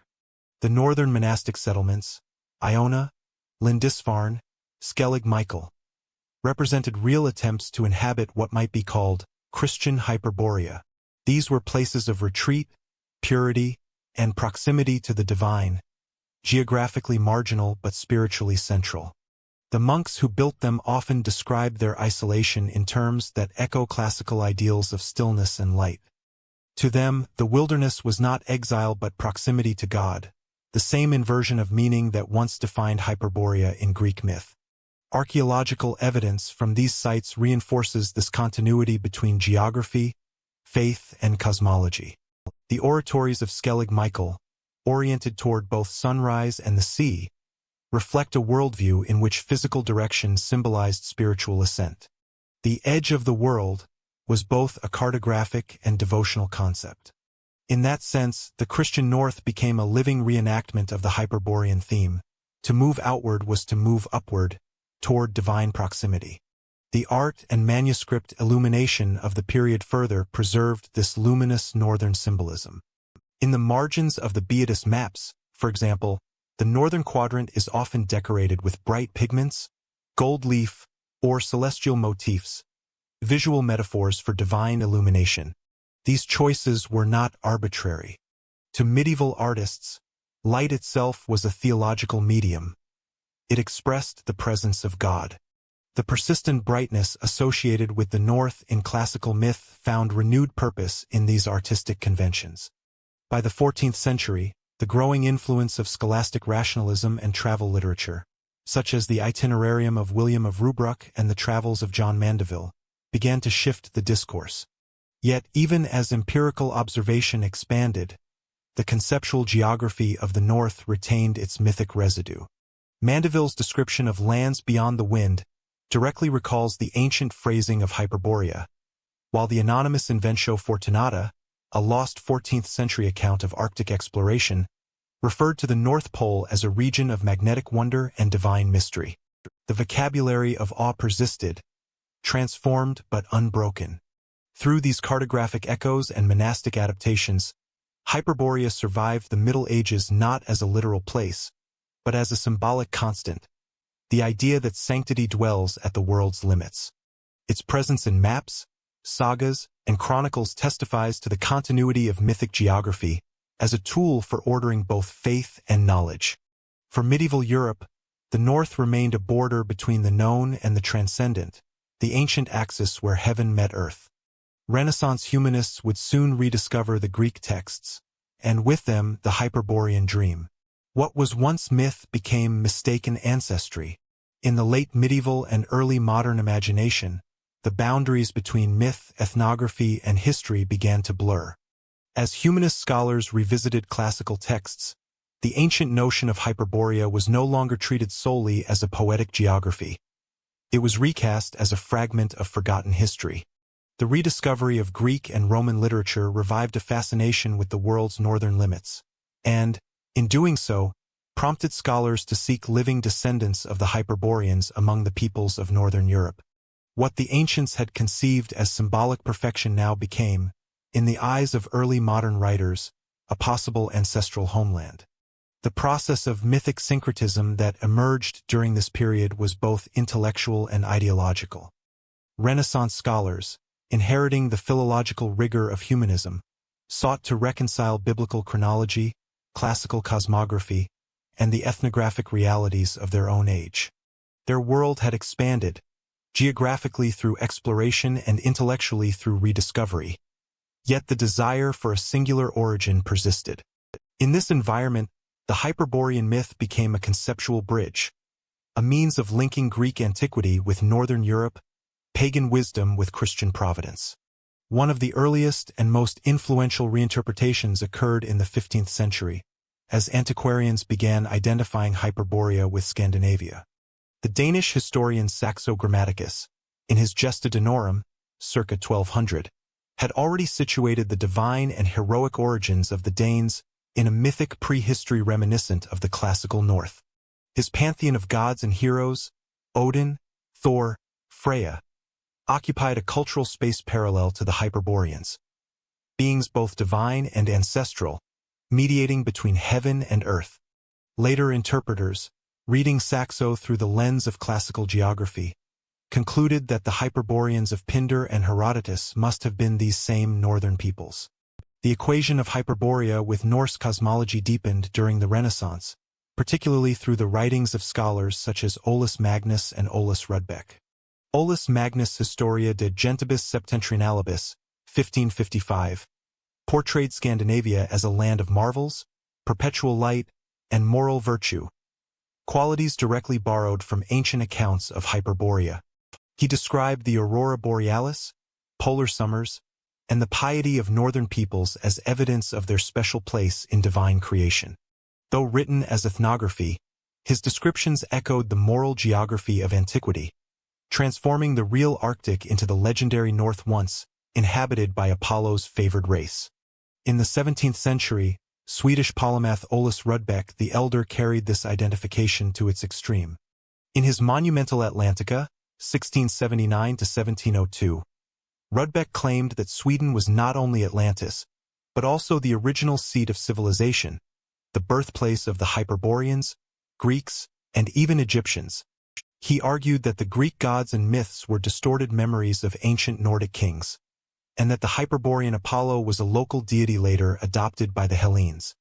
Rudbeck's synthesis, though extravagant, was emblematic of a broader intellectual trend, the northernization of ancient myth, in which European scholars sought their cultural origins in their own climates and lineages. This process was not purely mythographic. It reflected the emerging nationalism of early modern Europe. As kingdoms such as Denmark, Sweden, and Norway asserted their political and cultural independence, they also constructed historical narratives to legitimize their antiquity. By identifying themselves with the Hyperboreans, a race described by Greek poets as blessed, musical, and divinely favored, Northern Europeans could claim both precedence and purity. The myth thus became an instrument of identity, aligning classical admiration with modern ethnography. The syncretic parallels between Hyperborean and Norse mythologies offered a rich field for comparison. Both traditions located the divine in the north. Both imagined a world structured around a central axis, Mount Olympus for the Greeks, Yggdrasil for the Norse. Each envisioned an ideal realm beyond death and decay, Hyperborea's radiant plain and Asgard's eternal halls. Even the motif of cyclical renewal, Apollo's return from Hyperborea, or Baldur's resurrection after Ragnarok, suggests an archetypal resonance between the two cosmologies. Renaissance and early Enlightenment scholars, steeped in allegorical reasoning, interpreted these convergences as evidence of a shared primordial faith. Philosophers and mystics alike participated in this intellectual convergence. The Italian philosopher Giordano Bruno referred to Hyperborea in his De Immenso et Innumerabilibus, 1591, as one of the symbolic poles of the world soul, a locus of cosmic harmony rather than geography.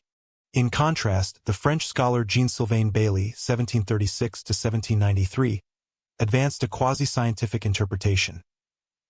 He proposed that the earliest human civilization had arisen in the Arctic, the true Hyperborea, before being displaced by a global cataclysm. Bailey's theory, though rejected by later science, exemplified how myth and nascent anthropology intersected in Enlightenment thought. The North, once mythic, had become an empirical hypothesis. The blending of Hyperborea with Aryan and Atlantean narratives in the 18th and 19th centuries further extended this lineage. As linguistic studies revealed affinities among Indo-European languages, scholars speculated about a common ancestral homeland, the Urhimat. Some, influenced by earlier Hyperborean theories, placed this homeland in the far north. Writers such as Fabre d'Olivet and later Madame Blavatsky integrated Hyperborea into esoteric chronologies of root races, transforming the classical myth into a spiritual prehistory of humanity. Though pseudo-historical, these interpretations drew legitimacy from the same early modern habit of reading myth as encrypted history. From a historiographical perspective, this syncretism of Hyperborean and Norse traditions reveals more about early modern thought than about antiquity itself. The conflation of myth and ancestry illustrates how European scholarship evolved from theological universality toward ethnocentric origin theories. The Hyperborean ideal, once a universal symbol of divine order, was recast as a racial and national genealogy. What had been a cosmological metaphor became a marker of identity. The land beyond the north wind was no longer a realm of the gods, but the imagined cradle of the Nordic peoples. The persistence of this association in literature and art underscores its cultural depth. Poets such as John Milton and Edmund Spenser invoked the North as a realm of ancient wisdom and unspoiled virtue, echoing the same moral geography found in Pindar's hymns. In Milton's Paradise Lost, references to Thule and the Arctic Circle serve both as geographic and theological boundaries, spaces where divine majesty meets human ignorance. The imagery draws unconsciously on the same symbolic vocabulary that once defined Hyperborea, the luminous periphery of the world. By the 18th century, classical scholarship and romantic nationalism had fused the mythic North into a single ideological landscape. Antiquarians collected Norse sagas alongside Greek texts, tracing imagined genealogies between Apollo's Hyperboreans and Odin's warriors. The Hyperborean ideal of harmony and light was reinterpreted through the romantic lens as a spiritual expression of the northern temperament, austere, noble, and free. This mythic syncretism provided a narrative of cultural inheritance that transcended geography, binding classical and Germanic traditions into a single, if fictive, continuity. Yet the intellectual transformation of Hyperborea from cosmic geography to ethnic origin also marked a departure from its original meaning. The Greeks had envisioned Hyperborea as a place beyond history, untouched by politics or mortality. Early modern interpreters, by contrast, historicized it, turning myth into ancestry and geography into ideology. The result was a paradox. In trying to locate the myth, scholars had stripped it of its symbolic universality. The Hyperborean Norse parallel thus stands as a mirror of cultural projection. It reflects the Renaissance desire to reconcile inherited myth with emerging modern identity, to find in the divine North a validation of civilization's own beginnings. From Saxo's heroes to Rudbeck's Atlantis, from Bruno's metaphysics to Bailey's Arctic civilization, each generation reimagined Hyperborea according to its intellectual needs. By the Renaissance, Hyperborea was reborn, now as an idea of origin. When science revived antiquity, legend found coordinates again. By the 15th century, European intellectual life entered a phase of profound revival. Classical learning, preserved through Byzantine and Islamic scholarship, returned to prominence in the humanist centers of Florence, Venice, and Antwerp. Greek and Latin texts were not only retranslated but reinterpreted through the lens of Renaissance empiricism. Among the many rediscovered subjects of antiquity was Hyperborea, the distant, blessed north of Greek imagination. Where medieval chroniclers had placed Eden or Avalon, humanist geographers sought instead to locate the terra incognita of ancient cosmography. The result was a convergence of mythic memory and new geographic science. The recovery of Ptolemy's Geographia, reintroduced to Western Europe around 1406, played a decisive role. Ptolemy's mathematical approach to mapping the world, with its system of latitudes, longitudes, and climata, transformed geographic thought. Humanist scholars viewed the work as a key to understanding ancient worldviews, and with it, they attempted to correlate mythical references to real coordinates. Hyperborea, mentioned by Herodotus, Pindar, and Diodorus Siculus, thus became a subject of geographic inquiry rather than poetic fantasy. Humanists debated whether the Hyperborean land corresponded to the northern reaches of Scythia, the Ural Mountains, or even the Arctic Circle. Records from 15th century Italy reveal a revival of interest in ancient geographic paradoxes. The Venetian scholar Flavio Biondo, 1392–1463, in Italia Illustrata, noted that ancient authors often blended myth with geography, but insisted that behind their fables lay veiled realities.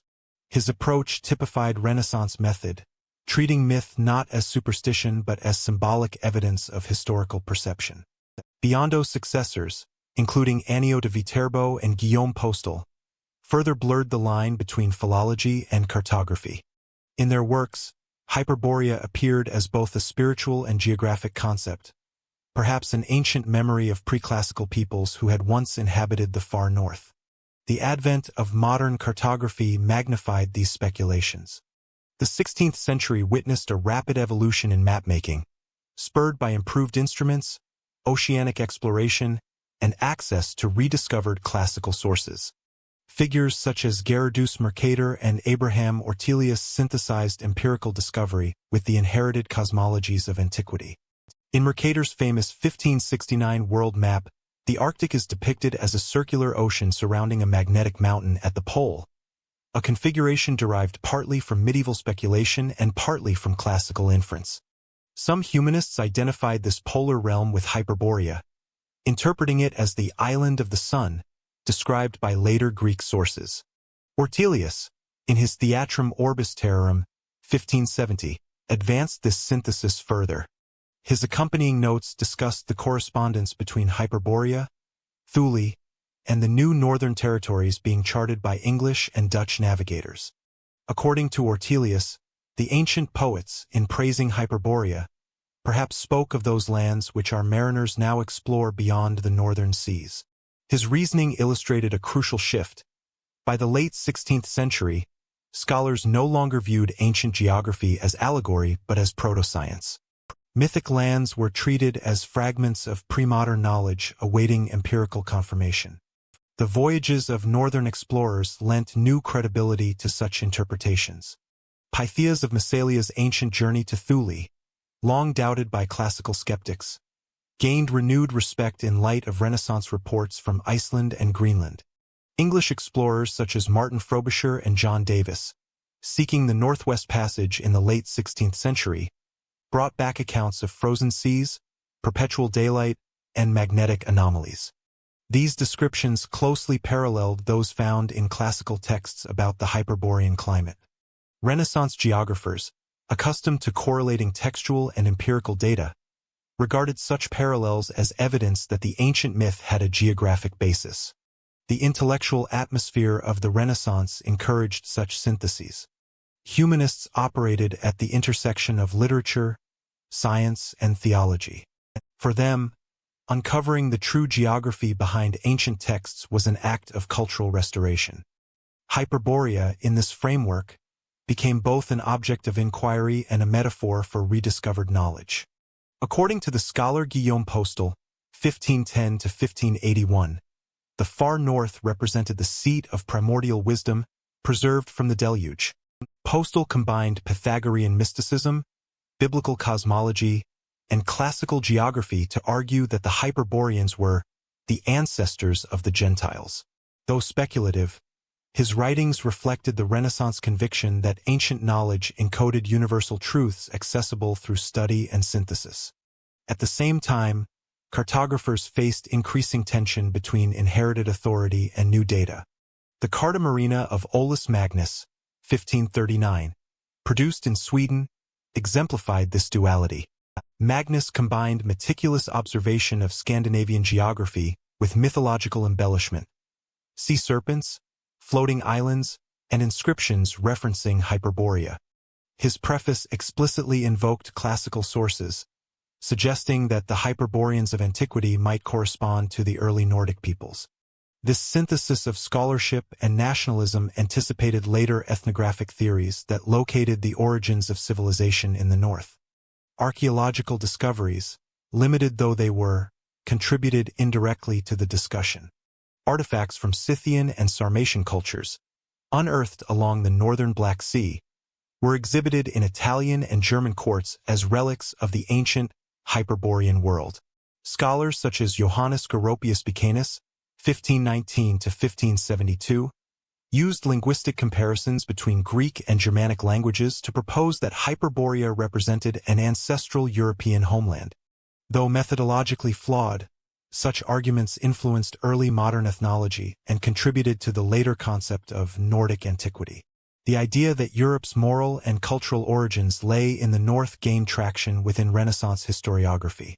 Analytically, this stage illustrates a broader transformation in intellectual method.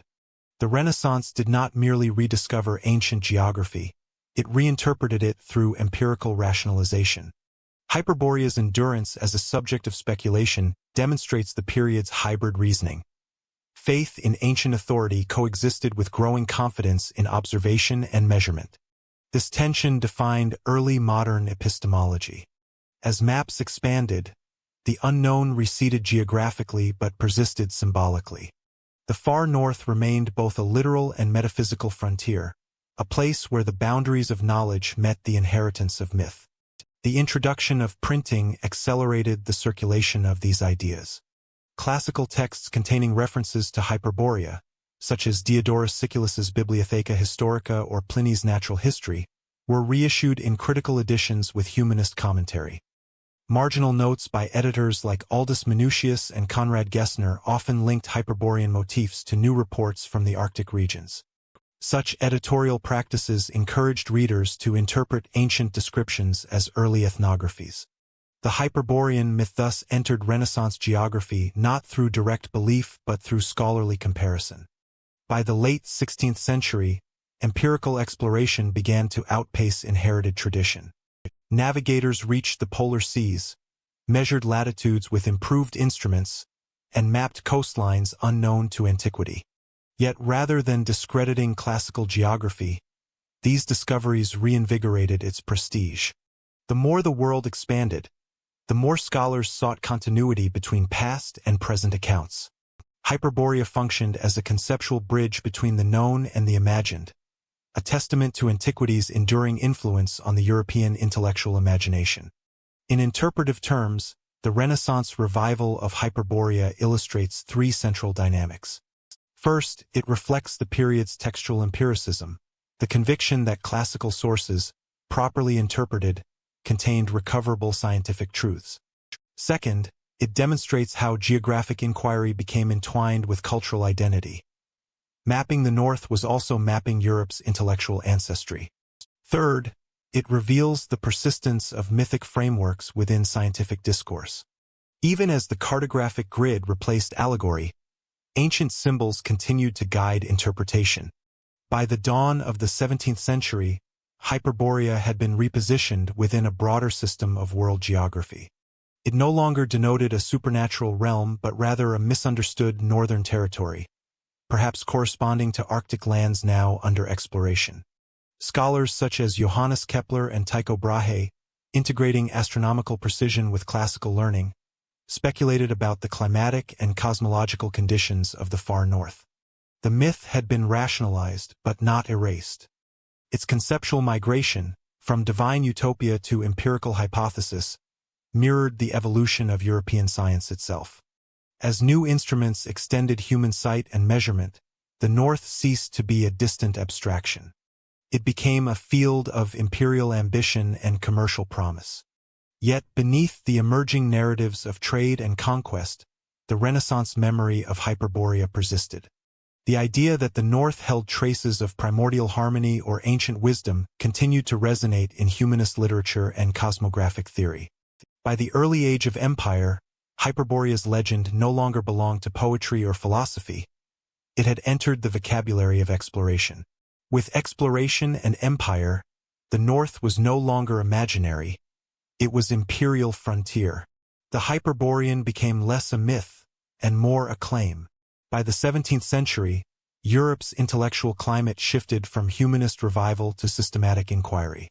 Philology, geography, and antiquarianism merged into a proto-scientific pursuit of origins.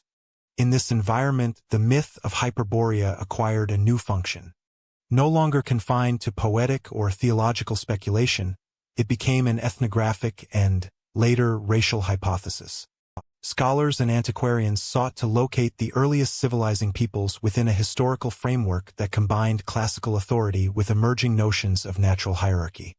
The Hyperboreans, once distant worshippers of Apollo, were recast as potential ancestors of Europe itself. This transformation began with the antiquarian impulse of the 17th century.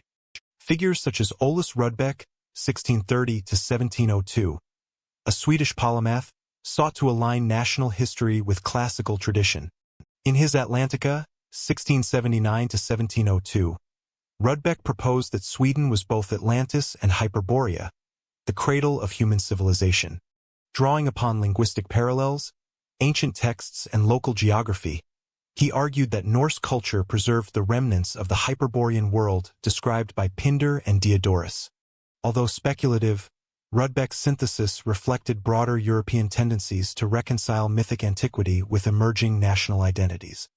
Hyperborea became a convenient bridge between the prestige of classical civilization and the ethnographic self-consciousness of modern nations. Rudbeck's theory was not isolated. Across Europe, similar efforts appeared. The French scholar Samuel Bochet, 1599 to 1667, attempted to derive European and Near Eastern peoples from biblical and classical genealogies.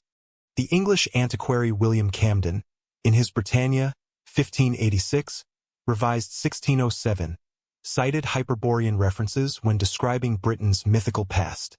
These authors, though differing in method, shared a desire to place their homelands within the classical world's symbolic geography. The North, once peripheral, was reinterpreted as a site of origin, a reversal that mirrored Europe's expanding power and self-perception. By the 18th century, this intellectual trend matured into ethnological speculation. The Enlightenment's faith in classification encouraged scholars to categorize humanity according to climate, language, and perceived descent. Thinkers such as Georges-Louis Leclerc, Comte de Buffon, and Johann Friedrich Blumenbach developed theories of human variation grounded in natural history. Within this framework, the Hyperborean legend offered a cultural prototype, a temperate, virtuous people inhabiting a pristine northern environment. Some writers adapted this imagery to support the notion of northern purity or vigor. Others interpreted it as a metaphor for moral and climatic moderation, an extension of Hippocratic and Aristotelian theories that linked environment to temperament. The philological revolution deepened these associations. The discovery of linguistic relationships among Sanskrit, Greek, and Latin-led scholars such as Sir William Jones and Friedrich Schlegel to propose the existence of a Proto-Indo-European Aryan people. Although the term Aryan initially carried linguistic rather than racial meaning, its geographic implications overlapped with older myths of northern origin. Writers began to conflate the Hyperborean homeland with the supposed birthplace of the Indo-European family. This conflation, though lacking archaeological evidence, became an enduring motif in 19th-century ethnology. Interpretively, the persistence of Hyperborea within Enlightenment and Romantic discourse reveals the difficulty of separating myth from scientific imagination. As empirical disciplines expanded, they often adopted the structures of mythic narrative to explain origins and continuity. The northern homeland, once a sacred geography, became an ethnological axiom. This continuity underscores the historiographical tendency to translate cultural memory into proto-scientific theory. Archaeological discoveries in northern Europe reinforced such speculation. The unearthing of Bronze Age artifacts in Scandinavia, Siberia, and northern Russia during the 18th century encouraged the idea of a prehistoric northern civilization.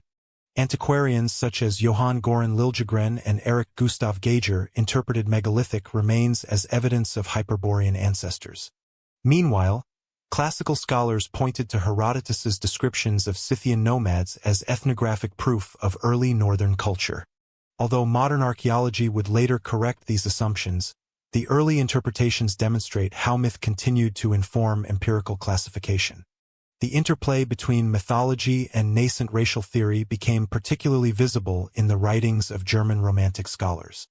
Thinkers like Friedrich Schlegel, Jacob Grimm, and later, Johann Gustav Droysen treated the northern peoples not merely as historical actors but as bearers of an ancestral spirit. Schlegel's Über die Sprachkunde Weisheiter Indier, 1808, proposed that European civilization derived from Indo-European origins in the north, a claim that blurred linguistic, moral, and racial categories. The Hyperborean theme, though rarely named explicitly, persisted as a subtext within this narrative of northern genesis. In Britain, similar themes emerged through antiquarian and poetic channels.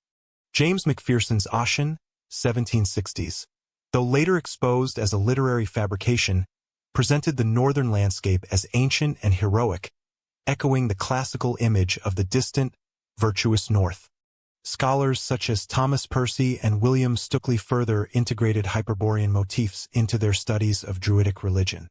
Stukeley's Aberry, a temple of the British Druids, 1743, suggested that prehistoric monuments like Stonehenge reflected a northern solar cult comparable to that of Apollo's Hyperboreans. His combination of field observation and classical analogy typified early antiquarian method. Empirical documentation framed by mythic interpretation. A significant interpretive pattern emerges from these examples. The transformation of Hyperborea from myth to racial prototype coincided with the rise of European nationalism and colonial expansion. As nations sought deep historical legitimacy, they turned to antiquity not merely for inspiration but for ancestry. The Hyperborean myth offered both antiquity and prestige, a narrative of purity, wisdom, and origin situated beyond the corruptions of the Mediterranean world. This symbolic inversion paralleled the political reordering of Europe, as northern powers such as Britain, Sweden, and later Germany positioned themselves as heirs to an imagined northern antiquity. At the same time, a countercurrent of skepticism persisted. Enlightenment historians like Edward Gibbon and Voltaire dismissed such speculations as philological fables. For them, Hyperborea represented a failure of critical method, a reminder that reverence for antiquity could distort rational inquiry. Nonetheless, the myth endured precisely because it provided a narrative of origin adaptable to shifting intellectual needs. Where empirical evidence was lacking, the authority of classical texts supplied legitimacy.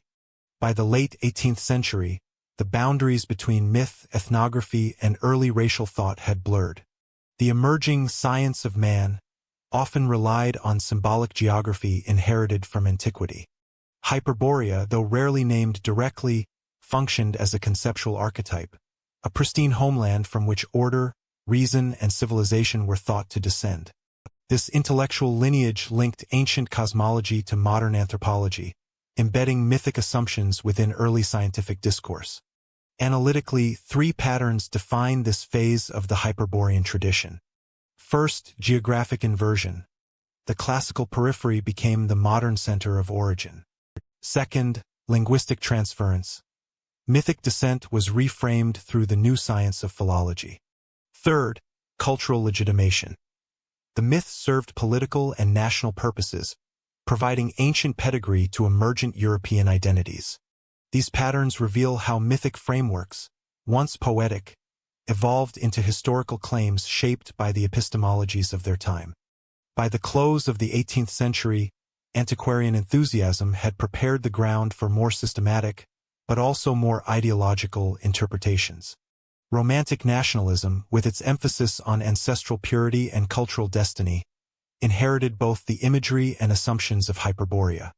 Though the myth's name faded, its structure persisted, in every theory that located civilization's beginnings in a northern golden age. By the dawn of the modern age, the Hyperborean myth had crossed the threshold from scholarship into ideology. In the modern age, the legend entered politics, archaeology, and pseudo-history. In the Romantic North, the myth of Hyperborea breathed again. By the early 19th century, the intellectual landscape of Europe had changed. The Enlightenment's rational empiricism yielded to Romanticism's fascination with origins, emotion, and nature. In this new climate, the myth of Hyperborea, long buried beneath antiquarian speculation, was reborn, not as a geographic hypothesis but as a poetic symbol.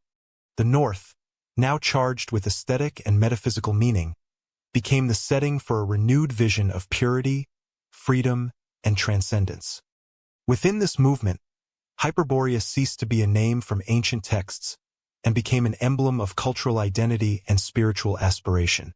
The Romantic revival of the North drew upon several converging traditions. In Germany, philosophers such as Johann Gottfried Herder and Friedrich Schelling emphasized the creative spirit, Volksgeist, of each people, locating cultural genius in landscape and climate. The idea that northern environments produced independent, moral, and poetic societies echoed earlier Enlightenment climatology but now carried emotional resonance. Herder's ideas for the philosophy of the history of humanity, 1784 to 1791, contrasted the decadent South with the vigorous North, suggesting that Europe's moral and cultural renewal would emerge from its ancestral lands. Though Herder did not explicitly name Hyperborea, the mythic association between the far north and virtue was unmistakable. Romantic writers and artists transformed this intellectual premise into imagery.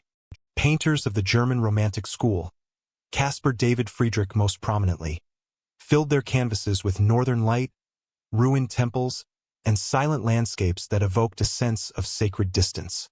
In poetry, Novalis and Friedrich Hölderlin drew upon classical myth to frame the North as both exile and revelation.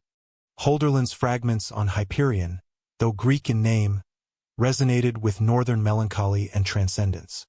The North became a moral geography, cold yet pure, remote yet luminous.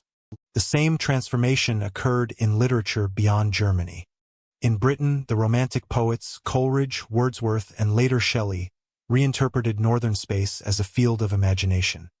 Coleridge's Rime of the Ancient Mariner, 1798, depicted a voyage into frozen seas, where moral trial unfolded amid ice and isolation. Although not explicitly Hyperborean, the imagery drew upon the same polarity between civilization and the sublime North. Thomas Carlyle's essays later extended this idealization into cultural theory, proposing that the Teutonic race embodied a moral vigor absent in southern decadence. In Scandinavia and Russia, the identification with the North was even more direct. The Danish antiquarian N.